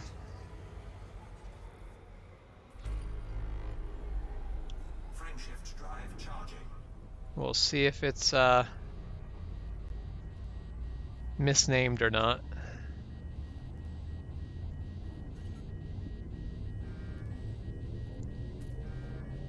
Four, three, two,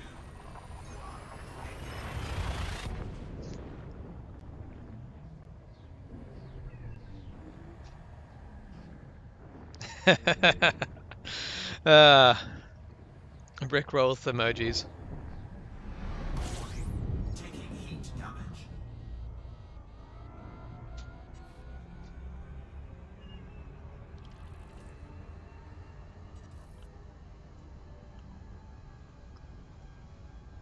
So apparently the youths of today do not call linking to Never Gonna Give You Up Charging. as Rickrolling. They don't know that this is, you know, a meme that's existed for a decade before they were born. 4, 3, 2. Or so I'm told.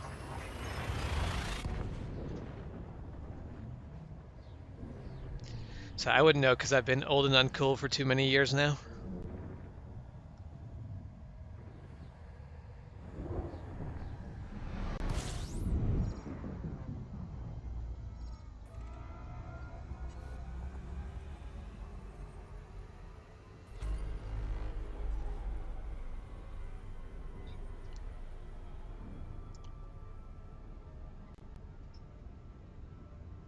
Frame shift drive charging. So I don't think Rickroll predates the internet, but it's certainly been around since pretty much the dawn of it. But I can't really remember the origin of Rickrolling anymore. I know I've looked it up at some point.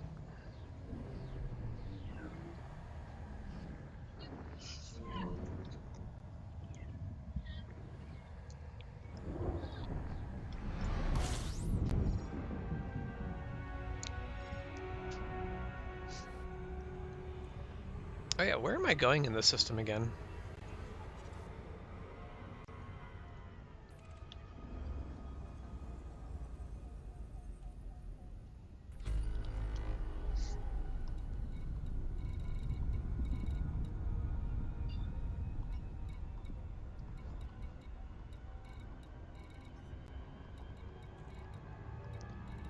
There's too much going on in this system. I'm not...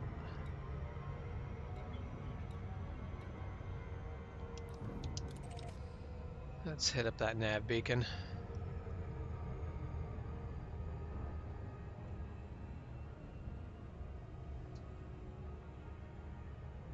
"2007.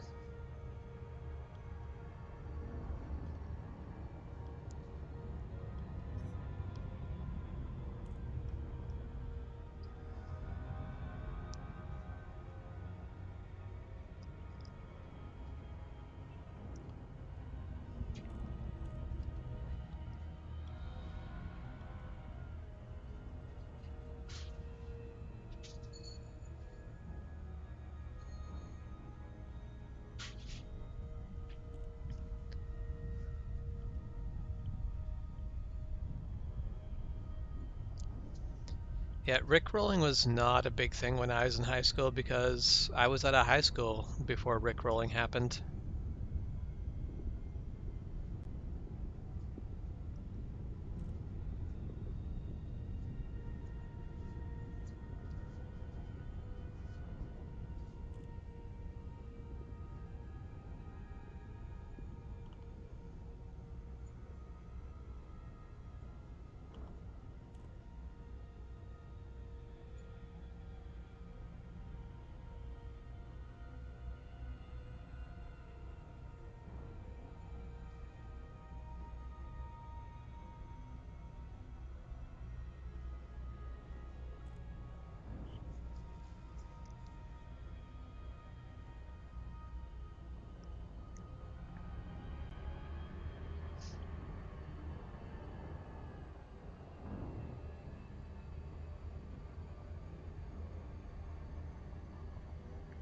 Definitely guessing is mostly just because of the cleaning I've been doing the last couple of days, but my allergies are just murdering me today.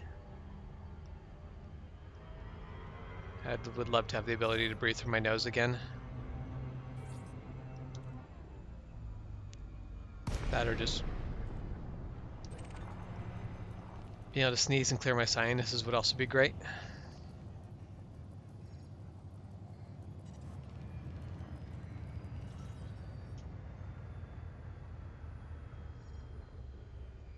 All right.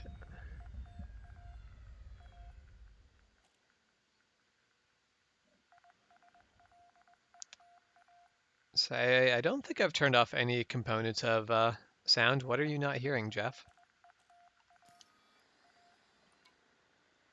Let's see, where was I headed again? Nelson. Oh, Nelson Terminal. I already know where. No, wait. I don't know where Nelson Terminal is.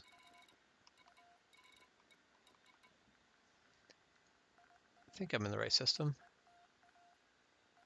No, wait. Nelson Terminal is where I left.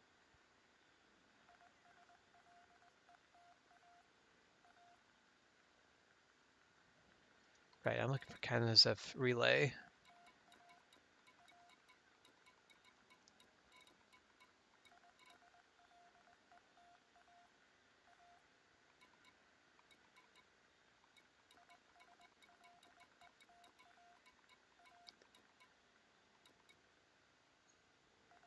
So there's Kelly relay.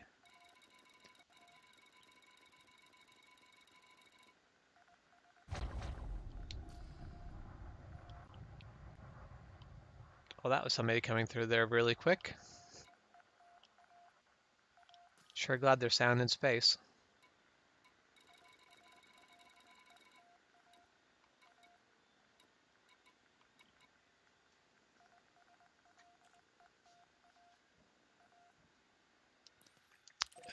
Going to mark that one. Because I don't see the relay that's mentioned, but that one is the same distance from the sun as the relay that I'm supposed to be going to.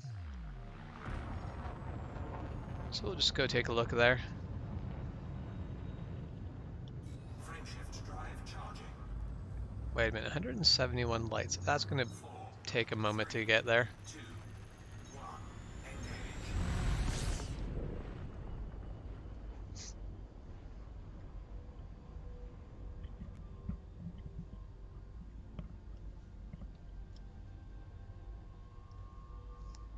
But yeah, no, I haven't changed with anything with the sound settings, so I'm not sure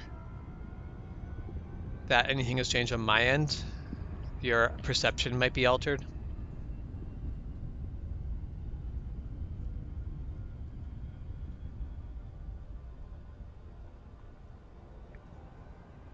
So if you turn off the assists and you start rotating in this game, you will just continue spinning until you correct it. Which in most cases is a bad idea, but if you are if you're fighting people a lot, the ability to basically accelerate in one direction and then cut acceleration and then turn while still moving in that direction that you were accelerating, which allows you to basically basically pick up some speed running from someone, and then flip and basically shoot in the opposite direction as your travel. Apparently, it's very handy to have if you get good with it. Makes you very hard to beat.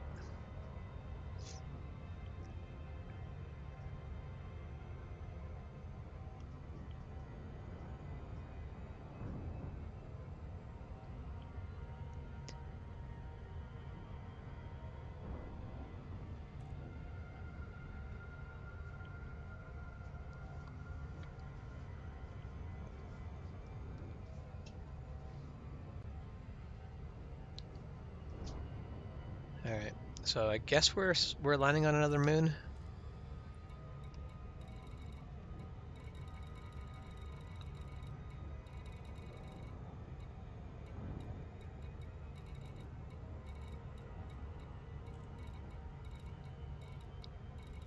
What is...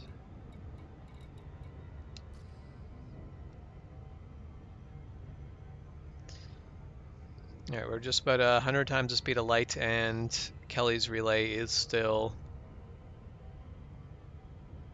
25 minutes away.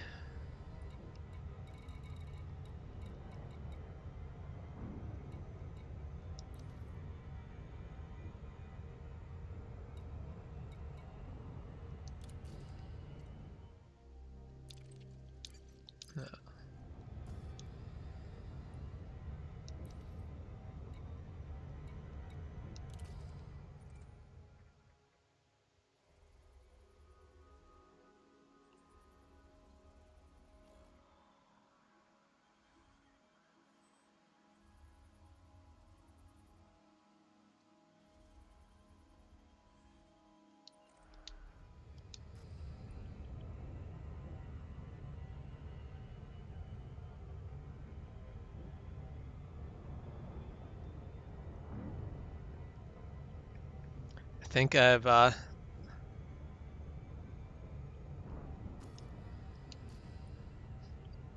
lost the train of thought. This is not ATS. This is Ship Simulator. I mean, this is just Space Texas Trucker.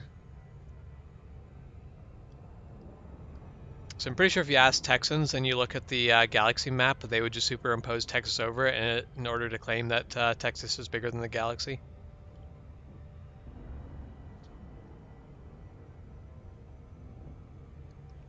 Seems legit to me anyway.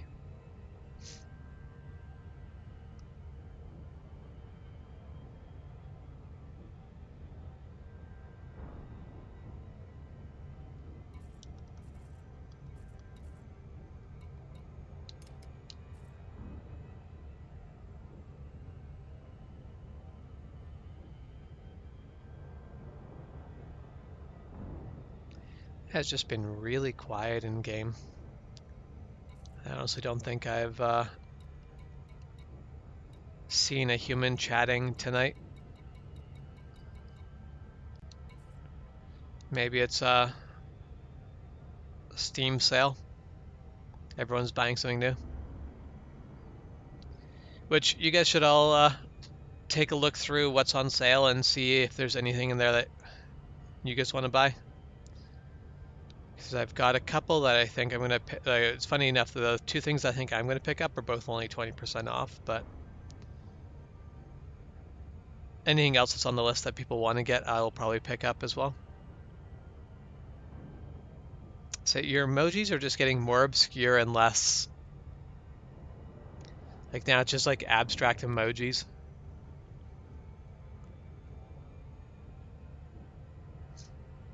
It's art. It's no longer about what it means, and it's now a case of what does it mean to you? How does this make you feel? Because after all, art is meant to evoke emotion, right?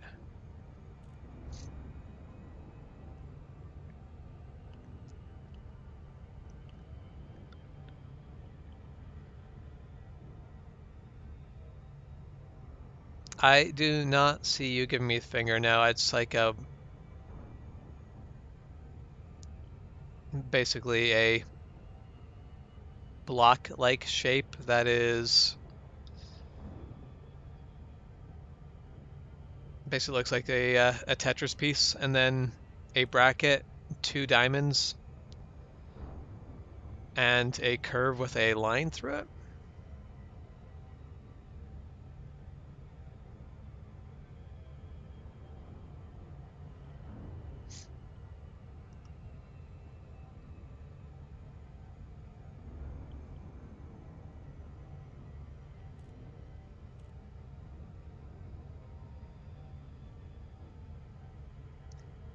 See, that one is 2 middle fingers. The last one was not quite there. Well, I think something didn't quite work out.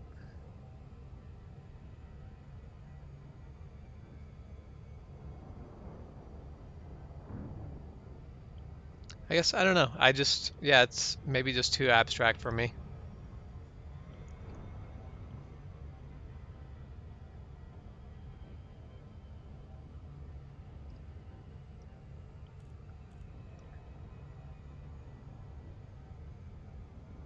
Obviously, the solution is just to copy and paste a full ASCII image into the text to the YouTube chat.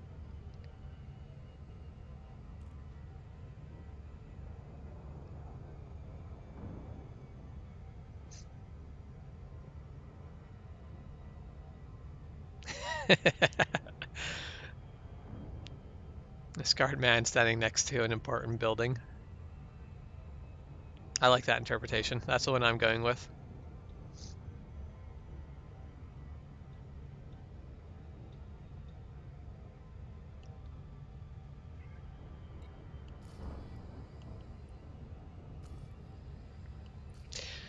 Yeah, so one thing that's kind of interesting in this game is with the cargo hauling I am doing, if someone else is flying along with me, at the other end of it, anyone who's in the wing basically gets 5% of what my total selling price is as a bonus to their pay. Basically, the idea being that if you guys are flying together in a convoy, you're obviously protecting each other.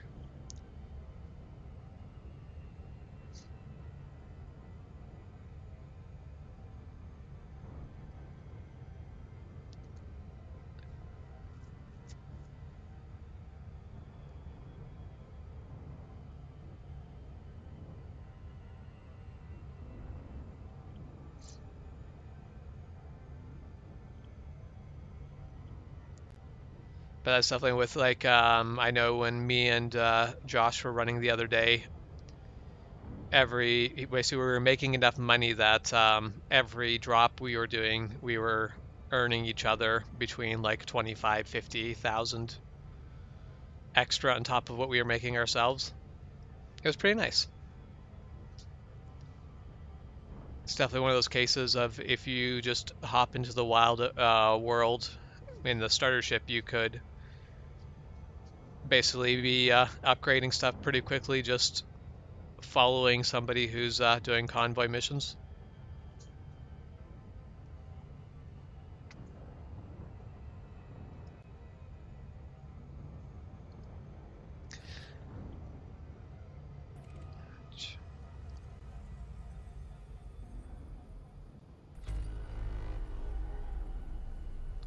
It's something funny just looking at the YouTube feed that I see, seeing basically everything I do like delayed slightly. So I will like twitch on my screen, but I'm the one controlling it, so I don't think about it. And then I look over, and that whole screen twitches, and I go, "Why did I do that? I just adjusted. There was no reason to adjust. It didn't gain me anything, but I adjusted nonetheless."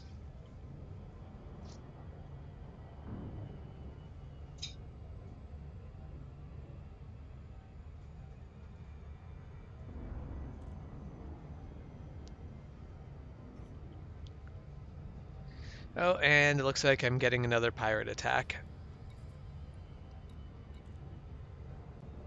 Like pirates gotta be desperate when they're attacking you for agronomic treatment. I'm just hauling fertilizer. This is absolutely not worth attacking me over.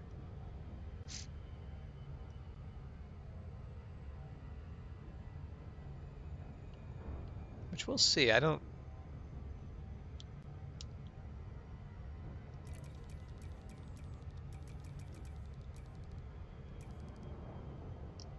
He's far enough behind me.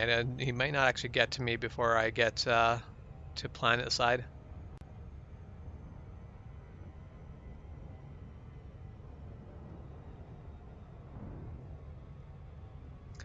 Now, I'm assuming when you live stream, you usually are choosing low latency, not ultra low, and definitely not normal.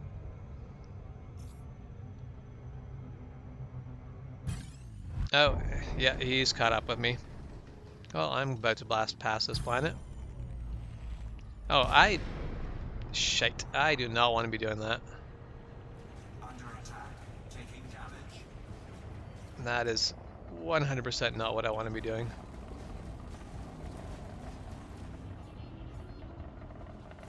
Frameshift drive charging. 4, 3, 2, 1.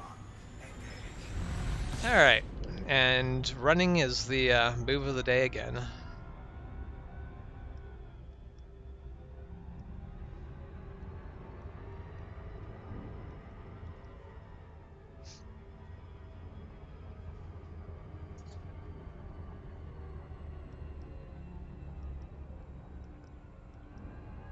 It looks like he's not bothering chasing me. Alright, probably actually couldn't because of his own interdiction.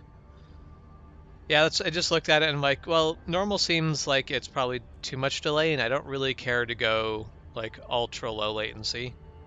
A bit of delay is fine. Alright, and now invariably, I'm sure Kelly's relay will be on the opposite side of the moon as to where I'm going. Because it seems to always be that way. Well, it's not going dotted, so I suppose not.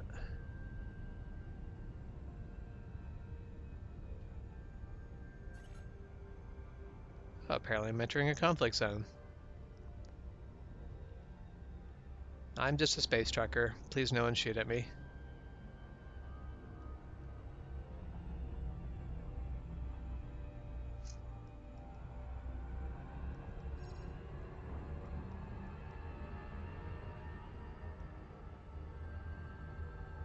Orbital flight engaged.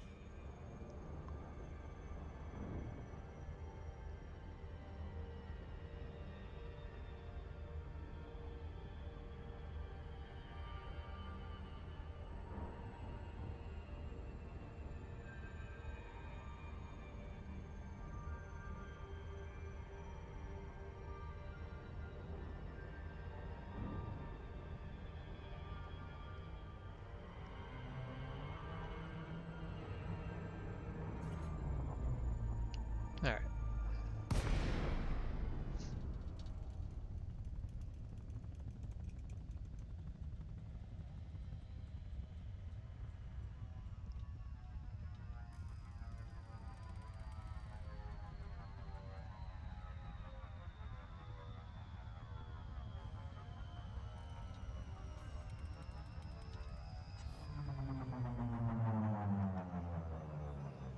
I would have preferred my glide not end 15 kilometers from the station, but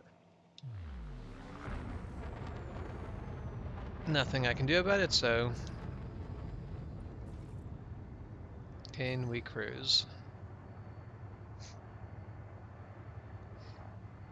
Basically, that's the when you're dropping into a planet, the orbital glide in, you essentially just coast the final way into the destination until you drop out of frame space entirely.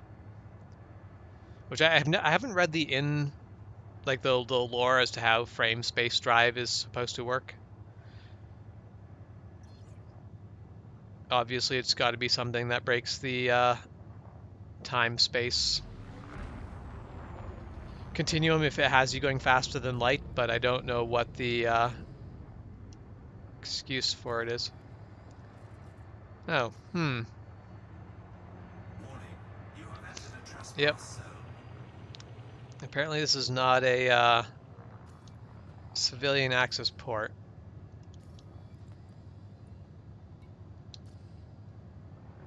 So we shall go and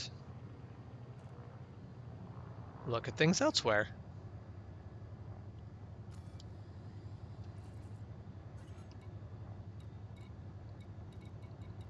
Let's take a look at Champlain Trespass Base. zone cleared.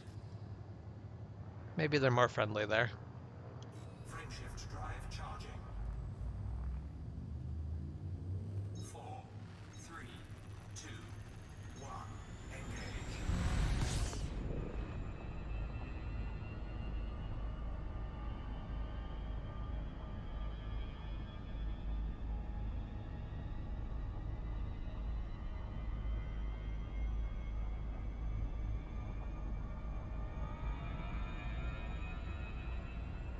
Okay, there. Getting out of the atmosphere can pick up some speed now.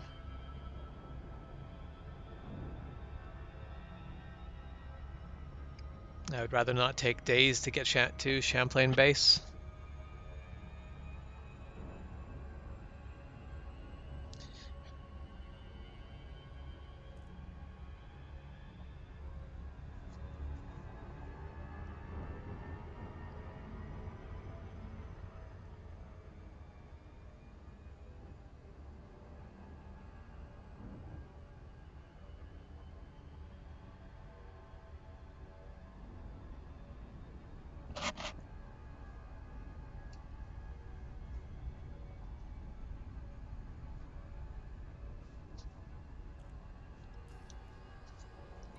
See what else is around here in case I can't sell here. Looks like everything else is like much closer to the...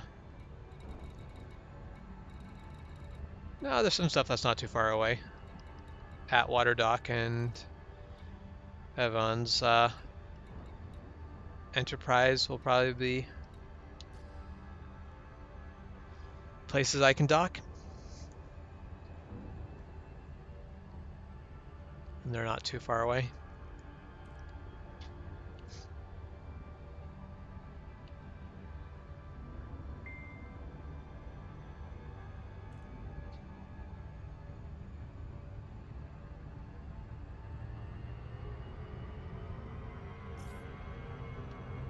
Oh, I am going to overshoot.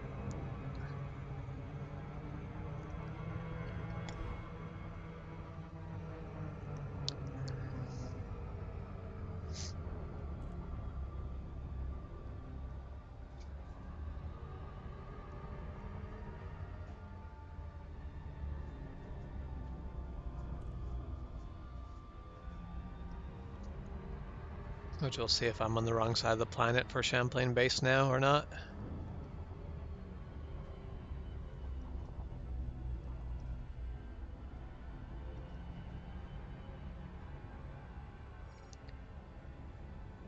Looks like it's right on the edge there, so that should be fine.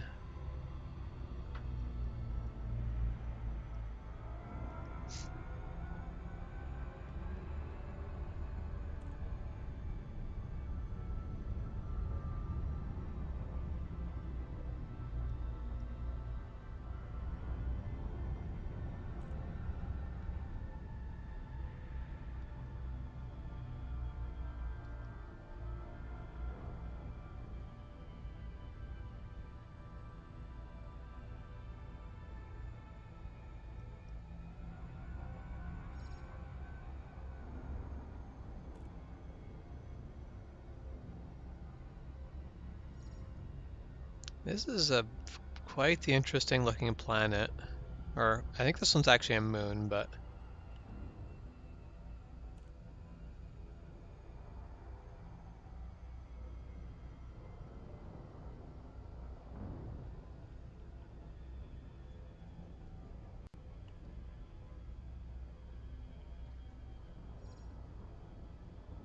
Orbital flight engaged.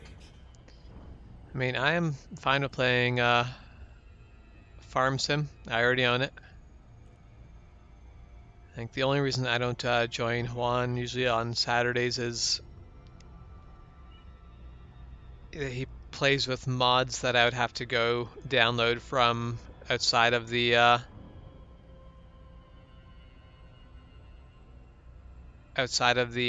Farm Sim mod manager.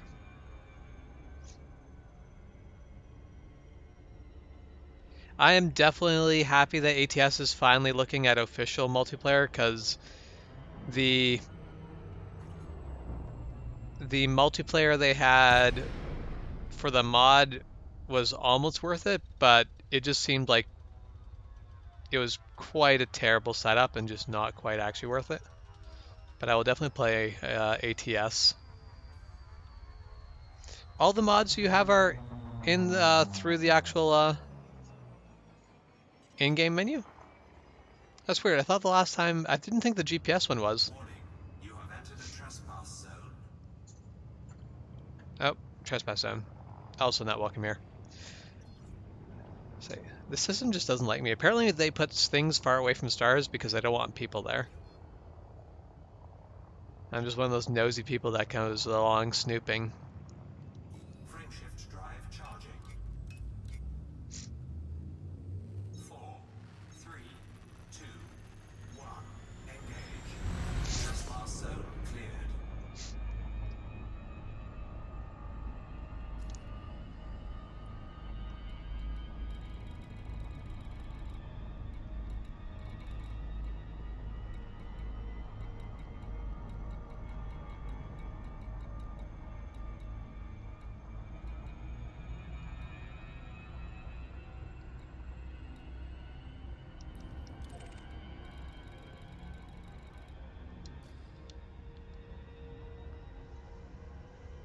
Let's check out Ivanov Enterprise. That looks like it might be more... I don't know if I'm going to be able to land there. I don't think I can. I think I am going to be too big to land there.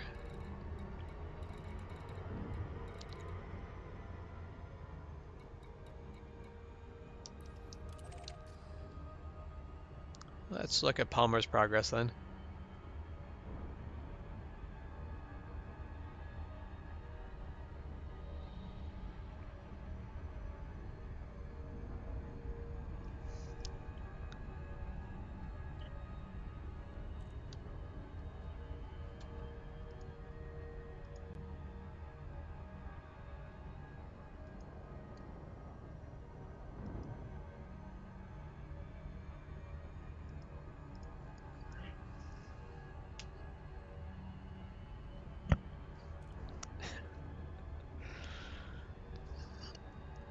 That is the worst.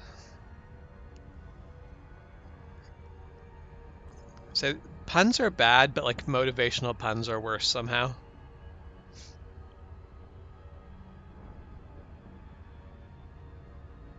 Unless I think an image motivational puns might be even worse than that.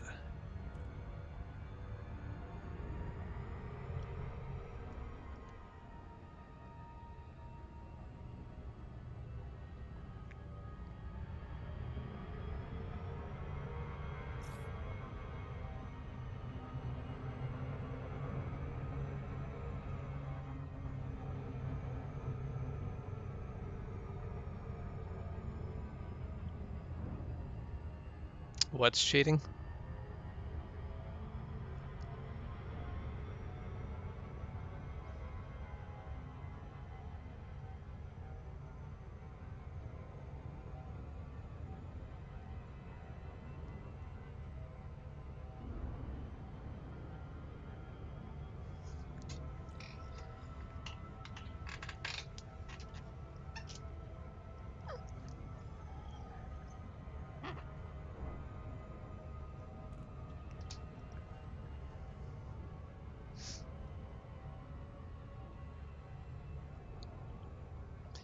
See,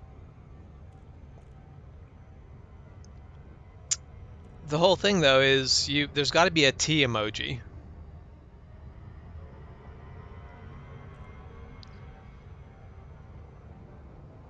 Because if you got the koala and like a teacup or something,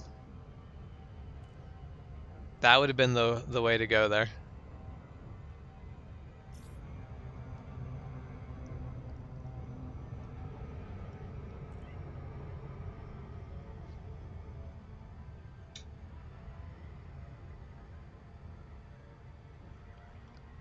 Oh, let's go hard on the brake. I don't want to smash into the planet. Ah, too late. I'm going to overshoot anyway.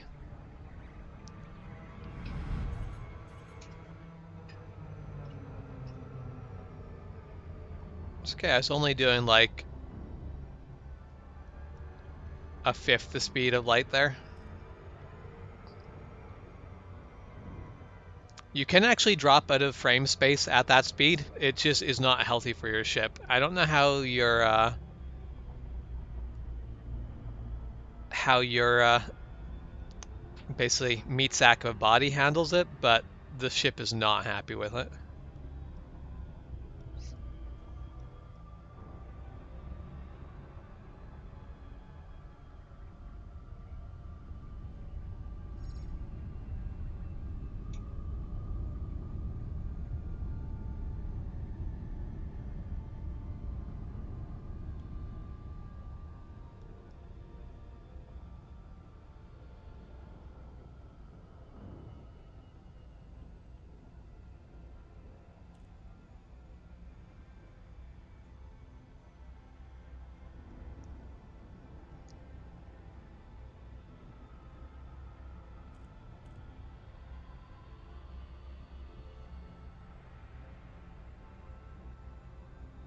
Okay, we'll see if Palmer's Progress is also a no-go zone.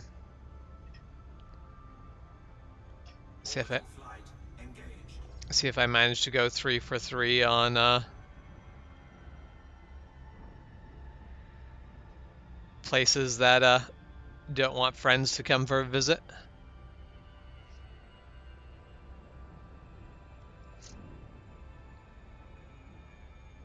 This is the downside of exploring new systems. If you're doing a loop that you're already familiar with, you usually know what places are more friendly to civilians.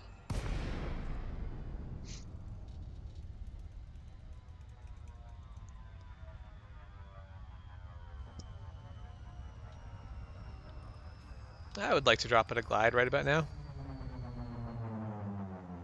Yeah, 5 kilometers out seems nice. Huh. Apparently IO finds here. Apparently I have done something to anger somebody locally at some point. I honestly don't ever remember being in this system, so I'm not sure what I did to piss someone off, but... Oh, I am going into pad 11 from the wrong side.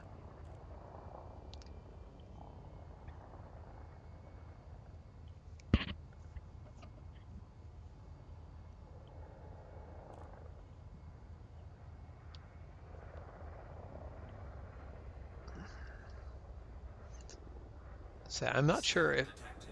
I don't think I have the free brain time to try to decipher what's going on in chat. Whoa, whoa, whoa. This is... Whew. Landing gear not engaged.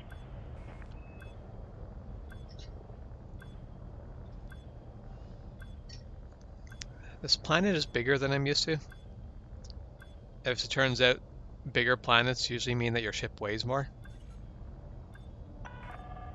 Warning, deploy landing gear. That is, your ship does not handle the same in every planetary well. Oh. Nope.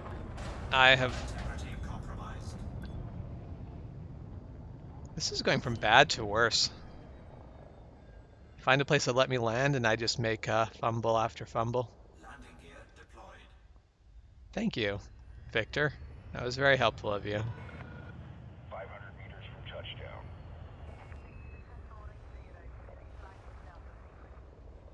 See, the thing is, Juan isn't an Among Us troll, he's just a troll, period.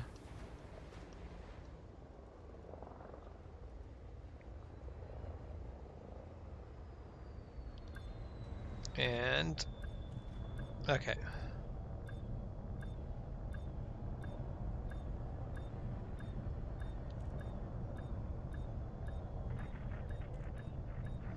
All right, I think the plan is dock, sell my stuff, buy something, and get the heck out of here before.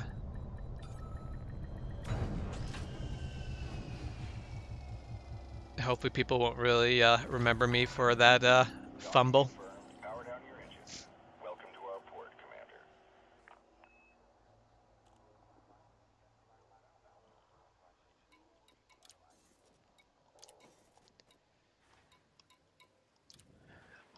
I don't know what I did to earn a fine here, but it's 400 bucks. Let's pay it off. Be friendly with the locals. Okay, so after all of that, am I gonna make money? Nah, I'm gonna lose money on my deal because I could not land where I wanted to.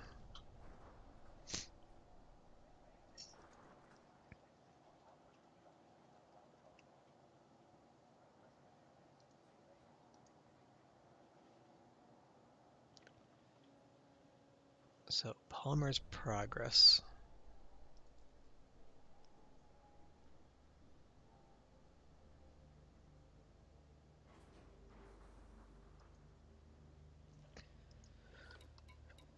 Cobalt. I like Cobalt. Cobalt is usually...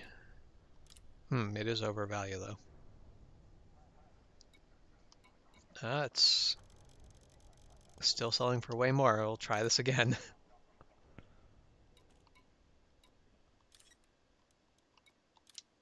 Cargo hold at maximum capacity. There, cargo hold is filled up.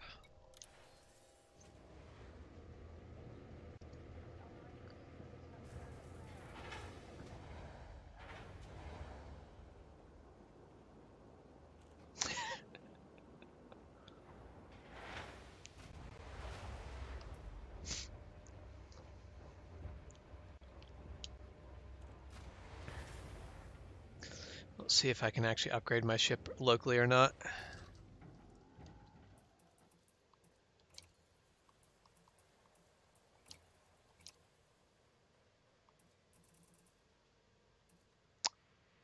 Well, I could buy a better frameshift drive, but I will definitely be leaving myself well out of the safety margin. Then if my ship gets blown up, I will lose everything. So I think we will just not. We'll just repair, refuel, and get ready to go. And where are we going? I can't remember. Somewhere in here.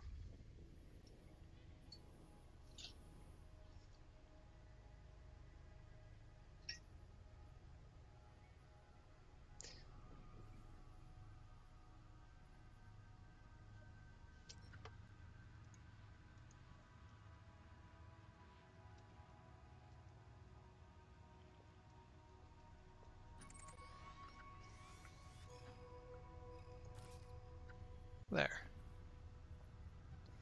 So that's 1, 2, 3, 4, 5, 6 jumps. Hopefully I make money on this so that I can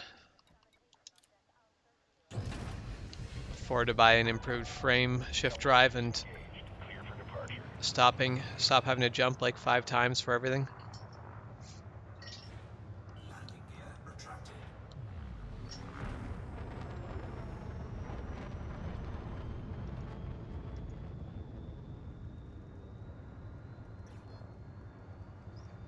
Say Crimea River, or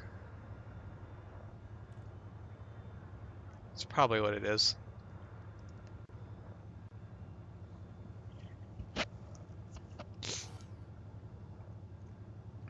Oh, are you? Oh yeah, let's just escape gravity. 4, 3. Say no, the rocket ship obviously simply means to the moon. I didn't realize Juan was buying GameStop stocks, but it's the only option.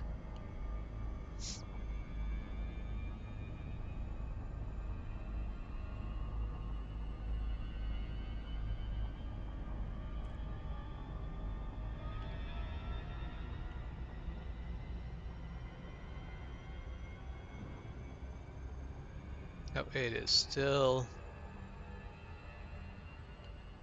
eclipsed. We'll wait. There, we'll just skim past the surface. What could possibly go wrong? Shift drive charging.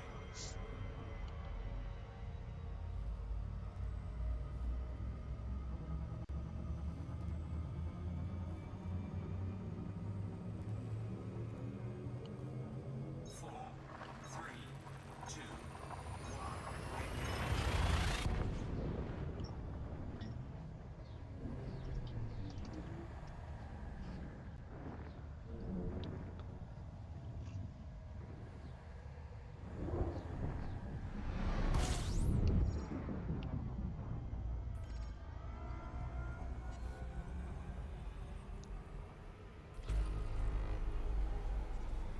frameshift drive charging.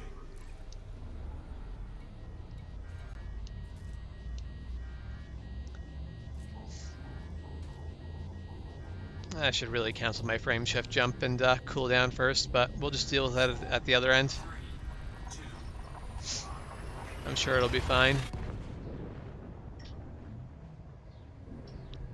I'm sure that 120% heat is not a problem.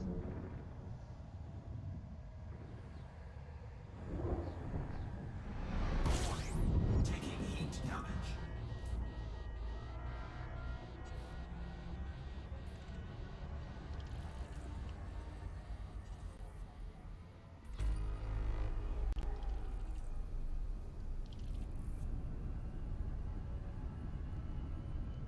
Frameshift drive charging. Yeah, pretty much. And that's the... You can usually avoid overheating if you just let your ship cool down before jumping, but Four, three, two, I feel like it's the same thing that has truckers go through corners they know are too dangerous to go too quick through, but slowing down would cost time, so they just don't.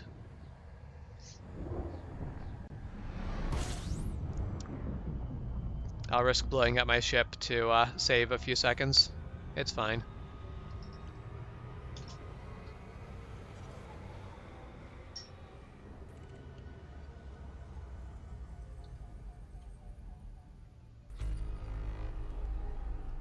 frameshift drive charging.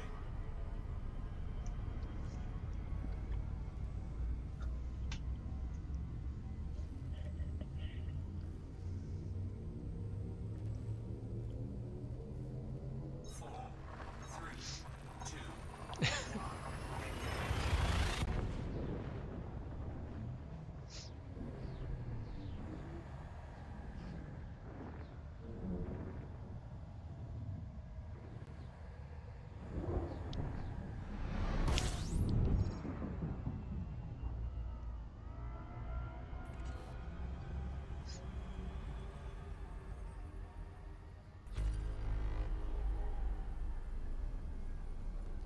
frameshift drive charging. I don't like it when something's named something sector, like the Scorpio sector. I've watched enough sci-fi to know that bad things happen in sectors.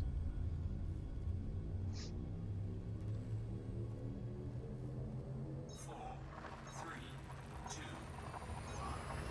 All right, have a good night, Rebecca.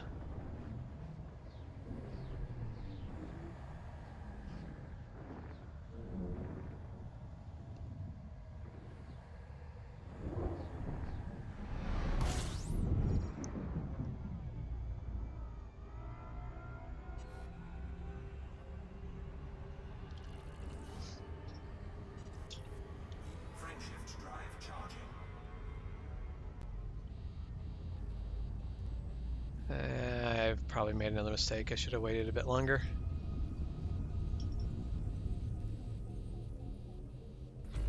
Four, three, two, one.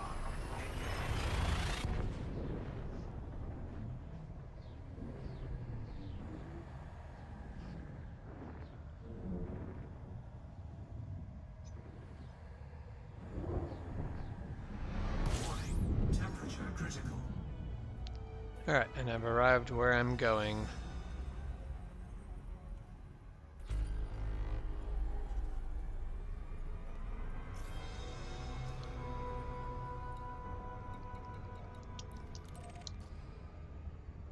Of course, Jones Dock is on the other side.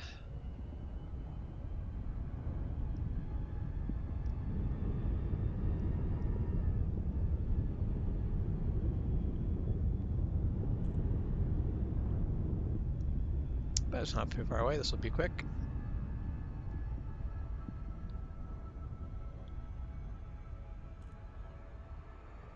Yeah, and no, I'm gonna overshoot. Damn it! Not paying enough attention to.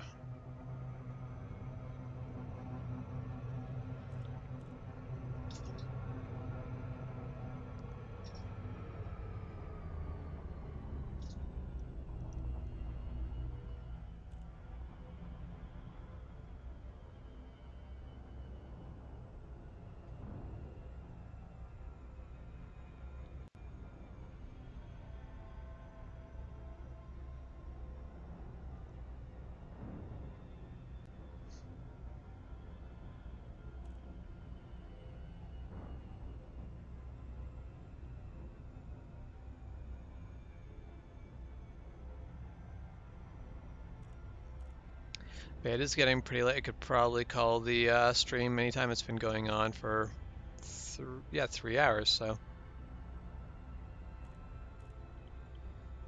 seems like it worked out well enough.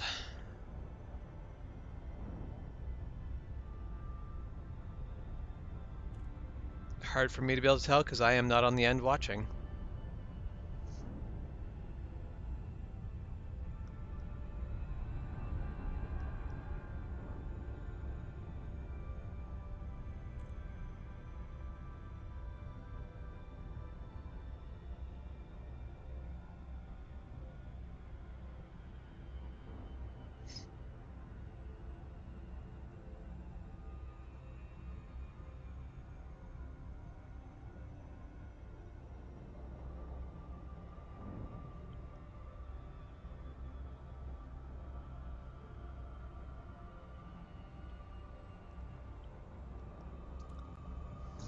Unfortunately, that's how time does time.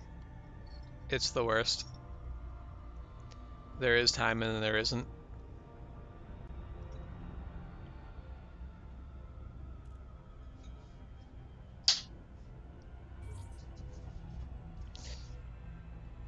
Yeah, there's definitely if I decide to try to do streams regularly, I will definitely try to be consistent with them because people who want to stick with are going to have a lot easier of a time if they know kind of what to expect. Lima, please follow docking procedures, Commander, and enjoy your stay.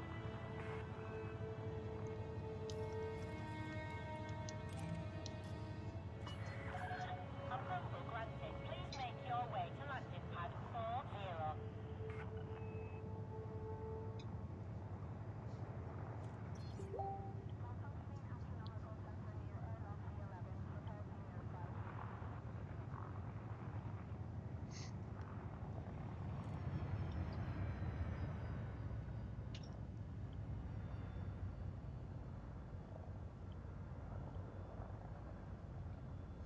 Yeah, basically if you make it so that there's basically you can make your watching your stream a habit. Hull integrity I compromised. I need to stop doing that. I need to stop turning while the ass of my ship is still in the gate. I'm used to the moment, like a moment after I've cleared the gate, I'm through, but the ship is so much longer than my last one.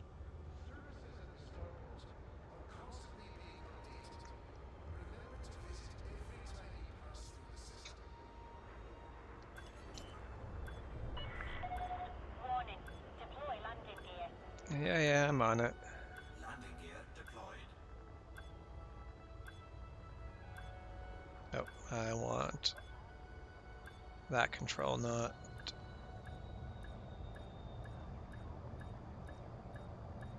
It's funny, this ship is way bigger than my last one, and yet it looks smaller in the dock pad just because it's a bigger docking pad. Touchdown. Clear to disembark. Station facilities are at your disposal. All right. Let's see if I finally beat the market.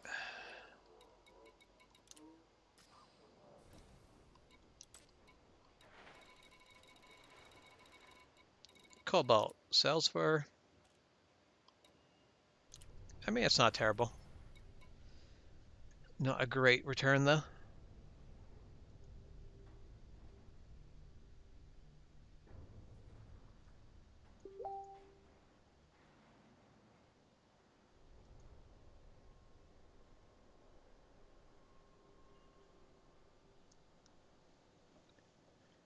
So I assume that is some emoji of like a nightscape. I can't tell, it's too tiny. And an owl. Don't forget not to push the button. Yes. I feel like that is how I should say it. Don't forget to not push the button.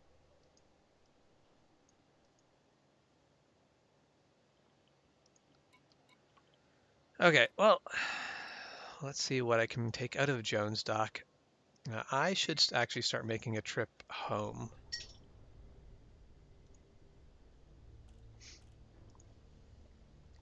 So I am in...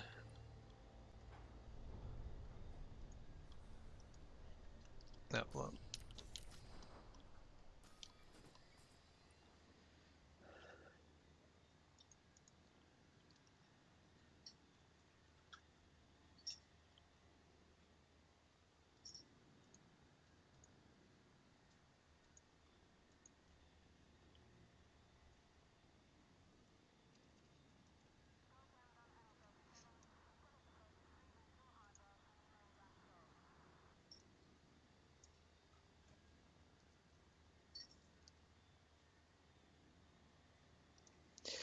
also, let's see how much money I have to play with currently.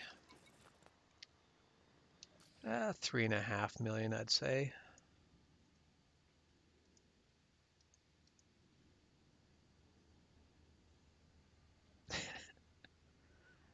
I mean, that, that is the story of Charlotte's Web in emojis.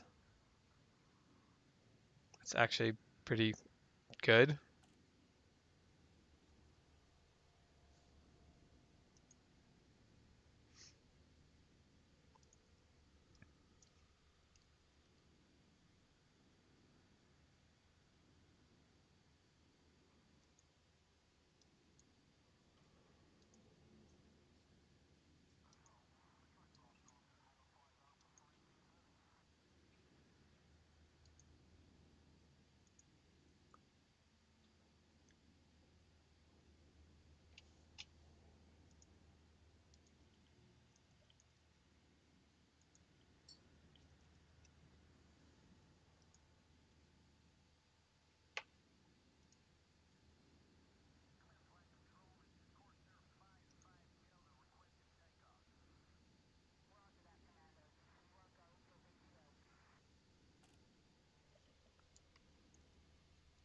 All right. Apparently the thing to get me to buy on my way home would be resonating separators.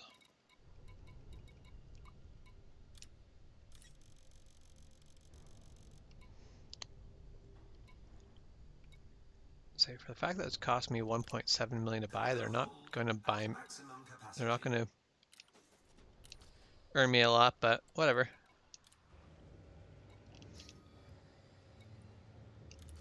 And we are going where?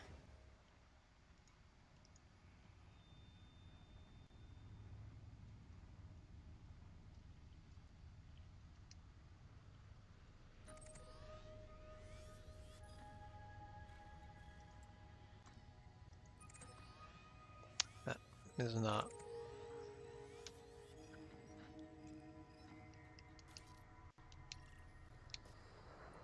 All right.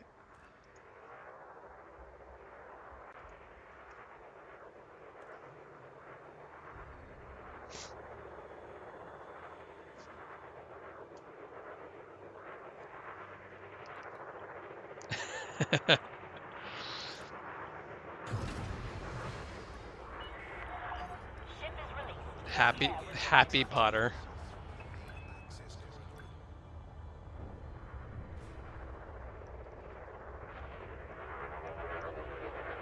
Yeah, I'm bigger than you guys. I get right away, I'm pretty sure.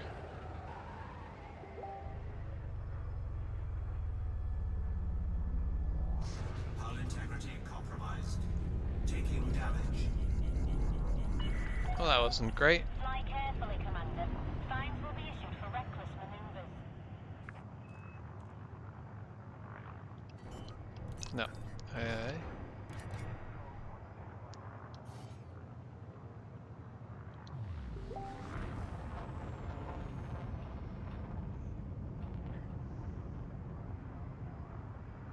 Alright, back to the Scorpio sector.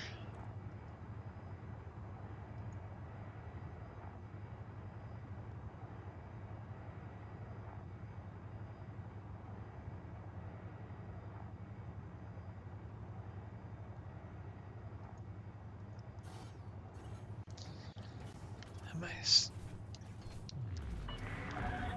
Store your weapons, Commander. This is a no-fire zone.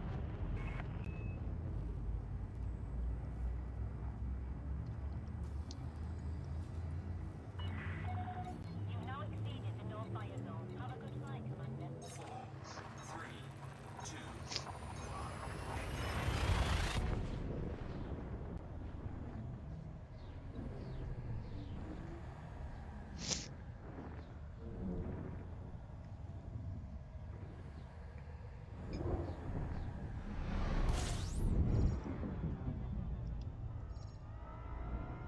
Let's not fly directly into the sun. Let's at least kind of skip around it. So I'm pretty sure I already scanned this, but whatever.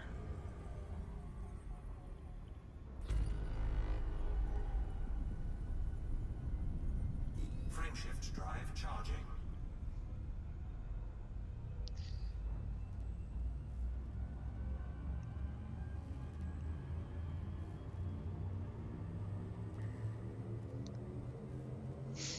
You're headed off to bed, which I assume you're still on the road, so you're probably gonna be home for the weekend.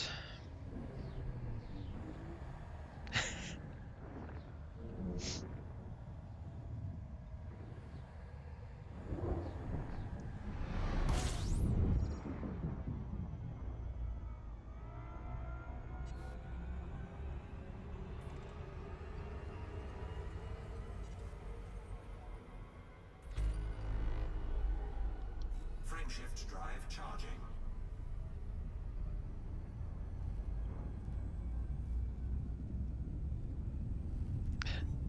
That's the should be home for the weekend, but might not be.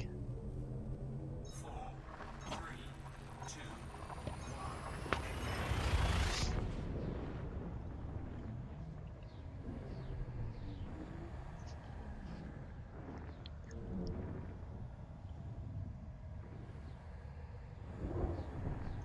Oh, you should. warning.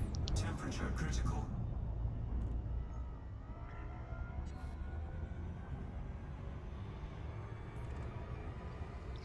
You should be in Idaho tomorrow, or you should be in Idaho right now, but are not. Frameshift drive charging.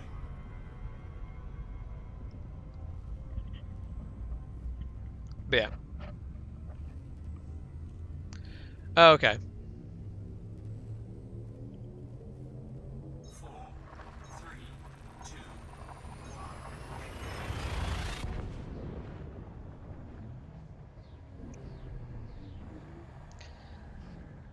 All right. Well, if you head off, have a good night. I think I'm gonna go for another 15 minutes, and then I'll cut the stream. 3.5 hours in sounds like a good time for a break. I should hopefully have made it back to my home system by then.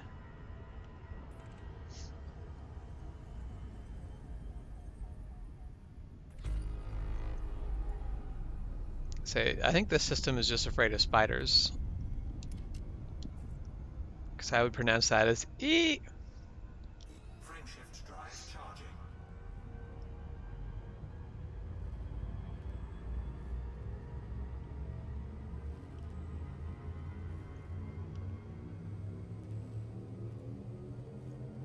Four, three, two,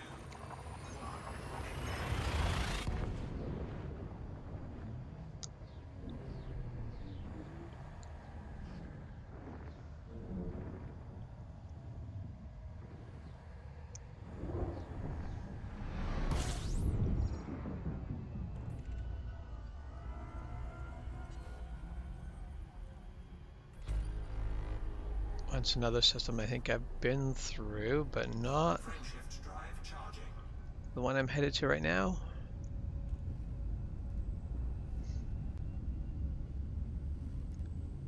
Yeah, I'm currently headed to Molokai.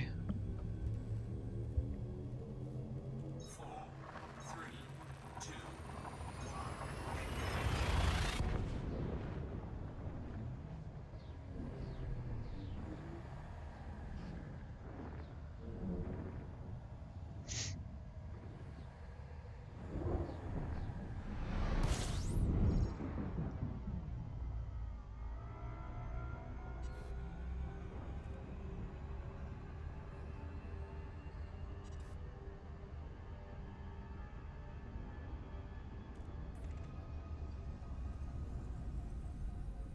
So yeah, this is my last jump. Frameshift drive charging. And I think there's only, this is stop 1 out of 3 on my way home. My last stop is in Altair because I don't think I can currently trade in my home system. I think it's still on lockdown. 4, 3, 2,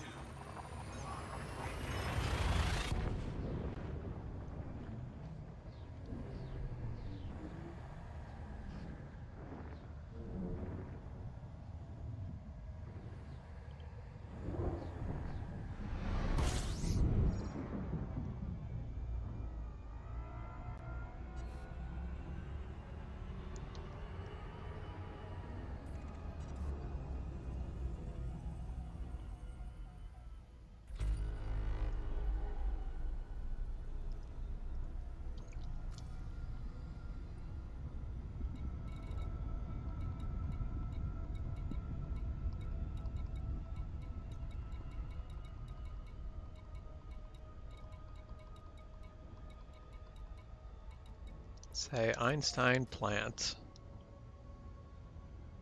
That is where we go. Oh goodness, of course it's got to be way the heck out there. I mean, it's not terrible, it's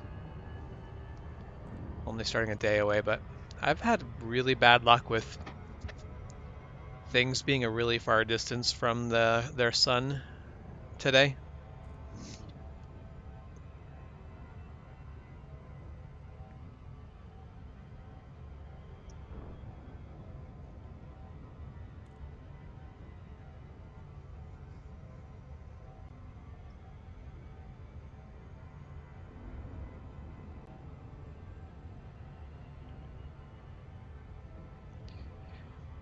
So the whole thing is I can jump between stars in whatever time it takes for my computer to load the next star system, but I can't jump to planets that are like a light year away from their sun.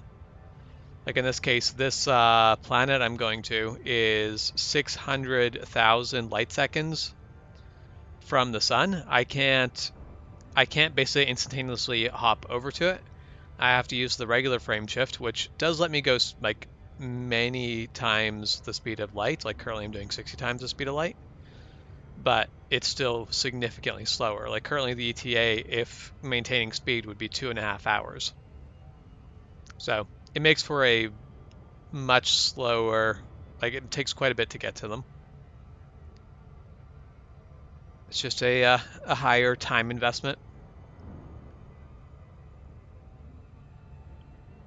There's in Alpha Centauri, there's a planet with a moon that is 0.2 light years away from its sun. So it takes, I think, roughly an hour in game to get to it.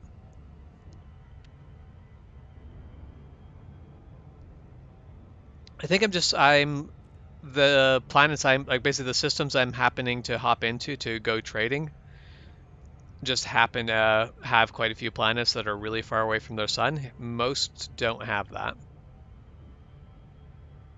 Because I've had more of these today than I've had up till now.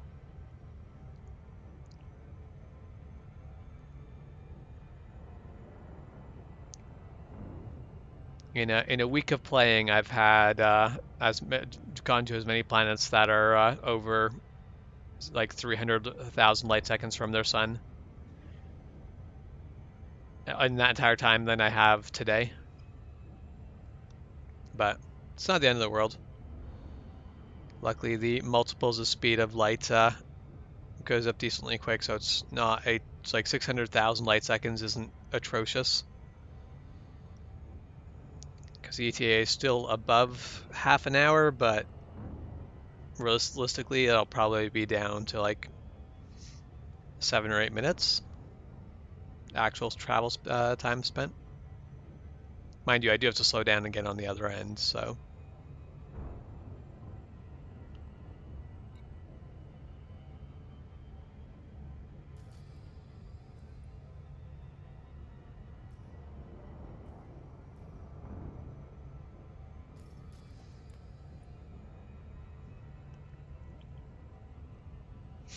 The one thing is these the freighters definitely sound very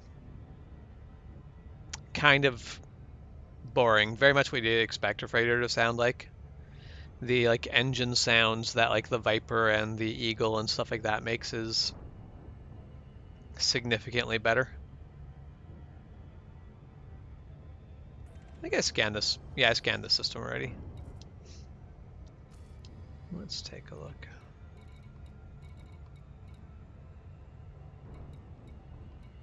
Oh, hey.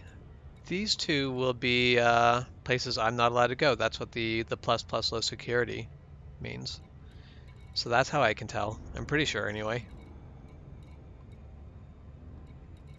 Anytime it tells you the security level, it's probably telling you the security level under the assumption that if you're going there, you're going to go do something illegal and you're willing to trespass.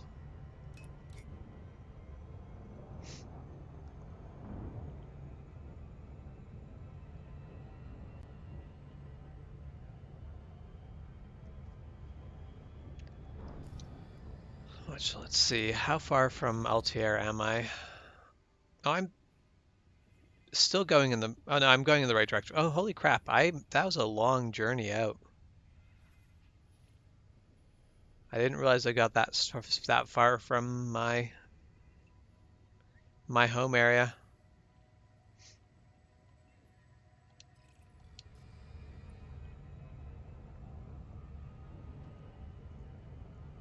It's going to take me a little bit longer to get home than I expected, I think.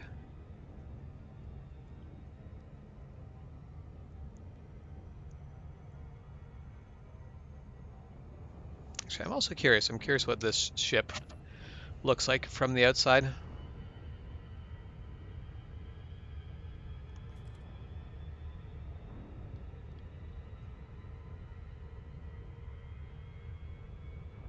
Not that it looks like much.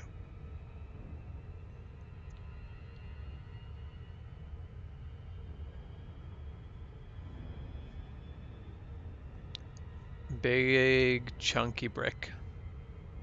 I don't think the ship's actually black. I think it's just there's not, like, basically I'm rather far from the star. There's no light out here. Everything looks black really quickly when sunlight is too far away. But yeah, it's a brick with some tiny little fins. Basically just looks like a whale swallowed a brick the size of the whale.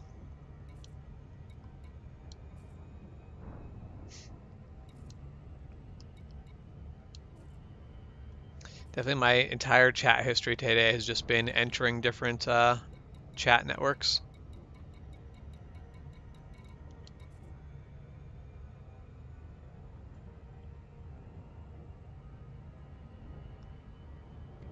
Alright, well we're down to a 9-minute ETA and we're hitting 820 times the speed of light.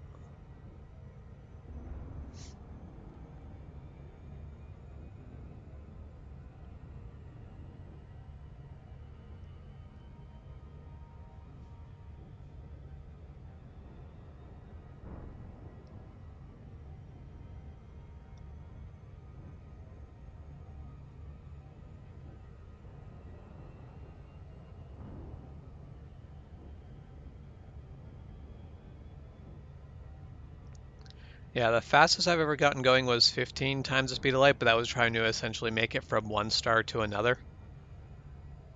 That was, it was one of those I was never actually going to do it, but I wanted to see what the time looked like, and I basically got it to about a day of actual actual real life travel time, which is pretty cool, but also way too long to actually sit there and do. Which apparently, if you get towards the galaxy center, you can find stars that are sometimes closer to the next star than some of the outer stars are to their planets.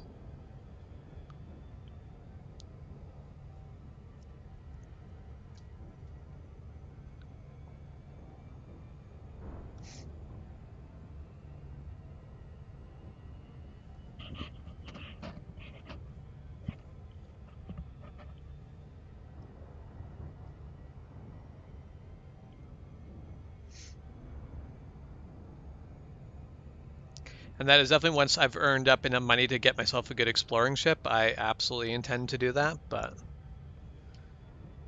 basically go towards Galactic Center, go to the edge of the galaxy, go check out things. But that sounds like a very expensive way to lose a lot of money worth of ship. That we've hit 1,000 times the speed of light, and we're basically hitting the halfway point.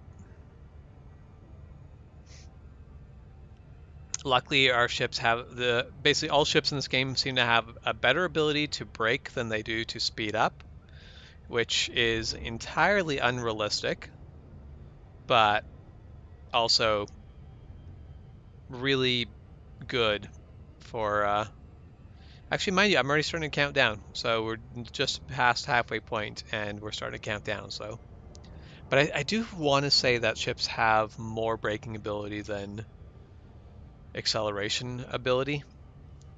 And that's obviously just there to give the players just a little bit more ability to basically correct for making a jump that was not smart.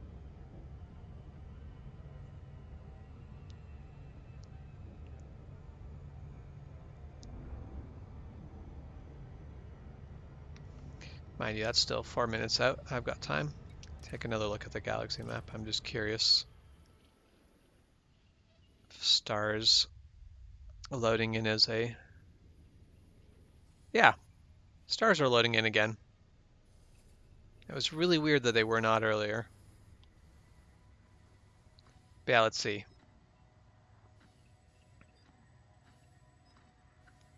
Like, these two stars from me are 0.16 light years apart. You can probably find some here that are even closer than that.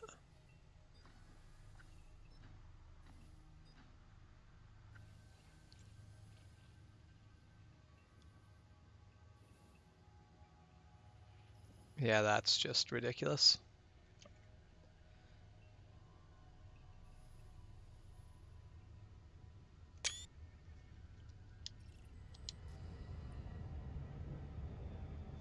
Actually, since those were loading in.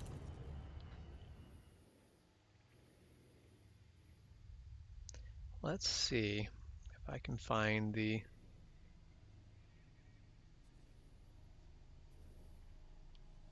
supermassive black hole.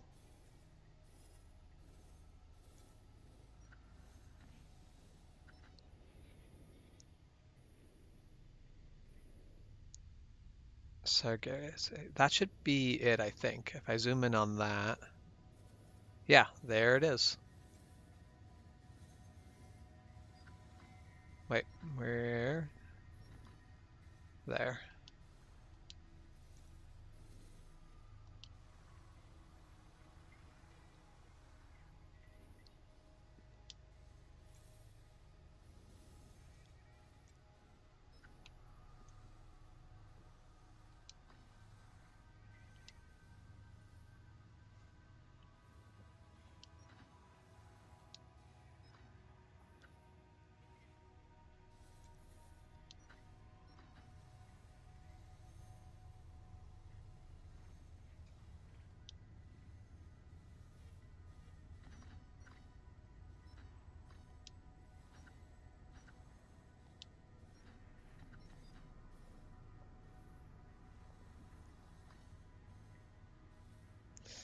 Gonna totally overshoot the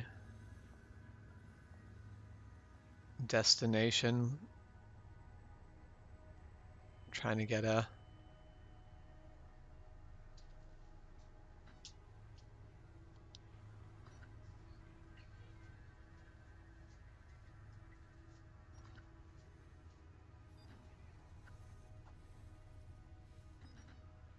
There.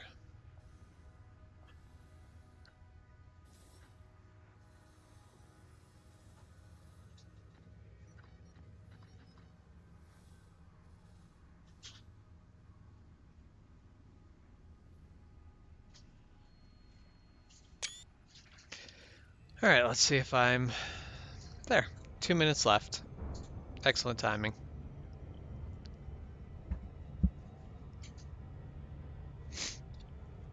The black hole in the center of the galaxy, which is... I kind of want to go there at some point just to see what is actually there. I have no idea what to actually expect.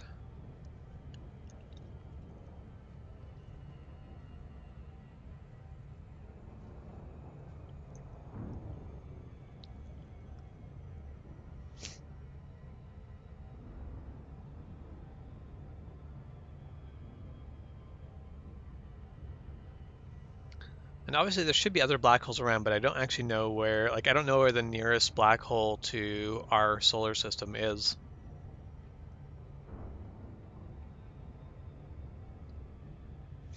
Yeah, I predict that I am not going to try to enter the black hole. We'll see what the Call of the Void does when I get there, but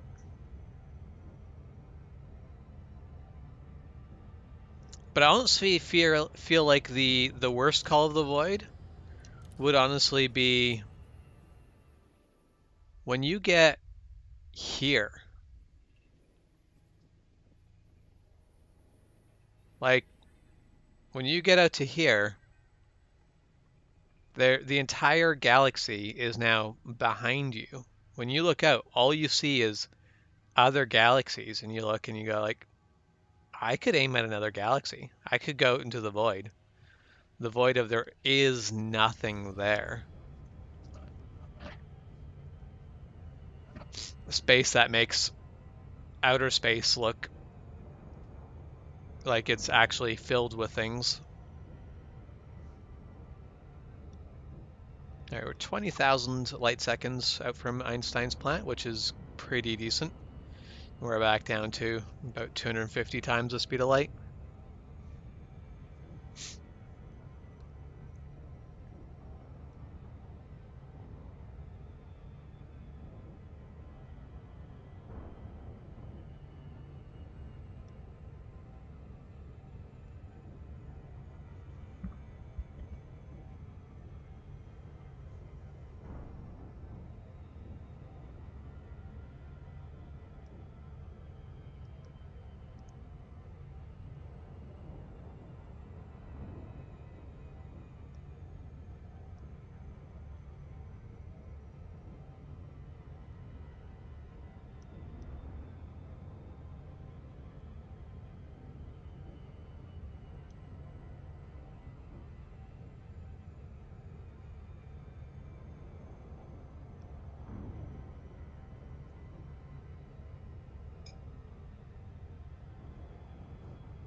It is always kind of nifty seeing objects that are star-like, basically in this case planets.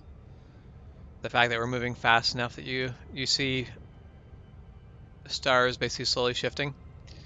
That's when you jump from solar system to solar system, it always gives you this really nifty looking nebula thing that it's a cool looking effect, but I honestly would have preferred for them to just actually, like I would prefer to actually see all these stars shift that tiny little bit as you go from one star to the other.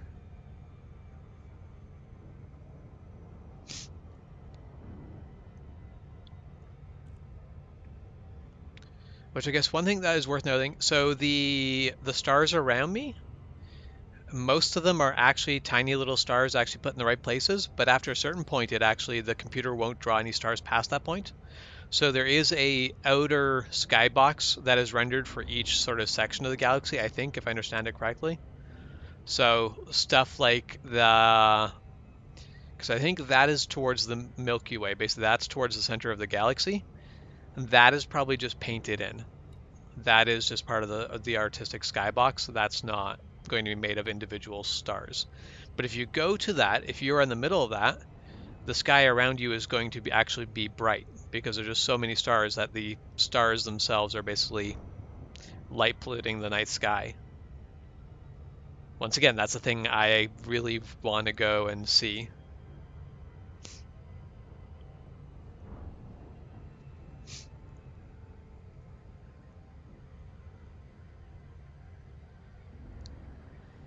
And every time there's planets really far away from the center, it's because there's some other goddamn star way the hell out here. Oh, I've hit the brakes too late, I think. We'll see if I make it. Nope. We are cutting down way too quick. Still going the speed of light as I whip by that planet.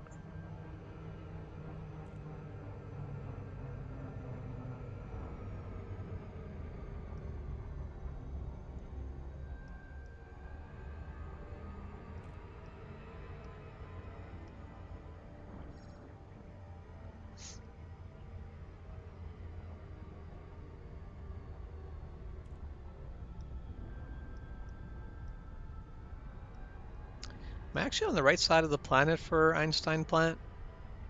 I don't feel like that. That's happened for me. I've always been on the wrong side of the planet, like every time. But today I've usually been on the right side. It's unusual. I guess it's the trade-off for my planets being a half hour from the sun.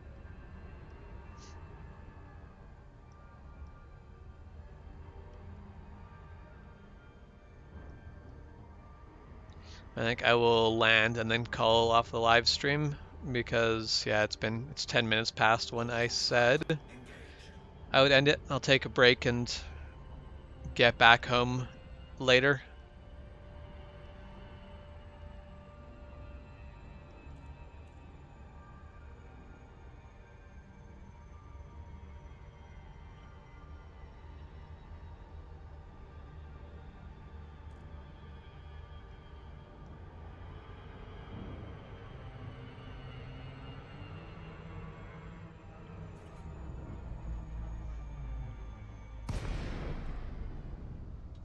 Which you do, so you don't have school tomorrow. What do you actually have a time you manage to go to bed on Thursday nights?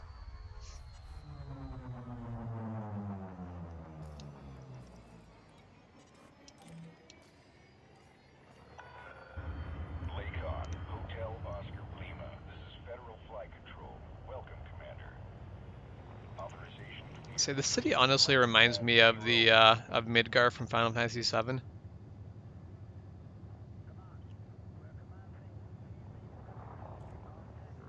I mean, that is fair. That is currently my every night bedtime.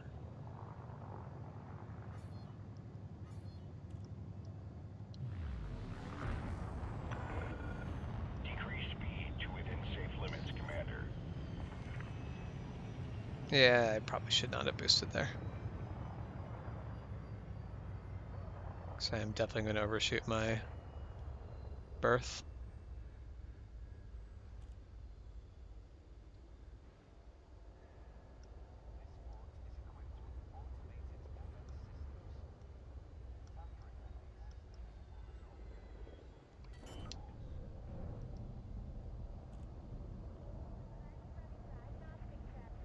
Landing gear deployed.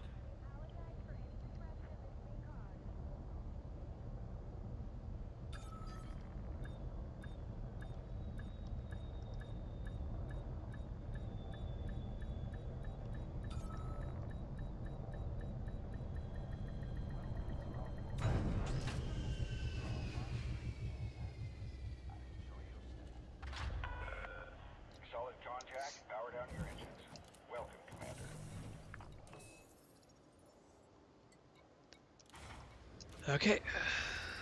Sell my goods for, I don't think I was planning on making a lot of profit on this one, so, but the plan was go here, sell something at a moderate profit in order to buy something else to sell for a much bigger profit. 300,000 still's in the bad, a bad haul at the end of the day.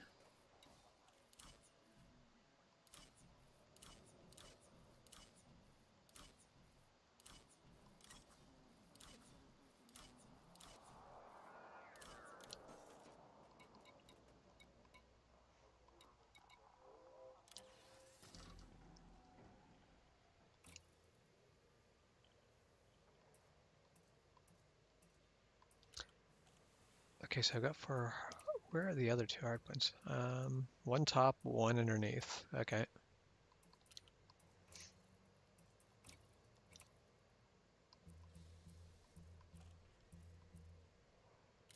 No, I don't want any of those.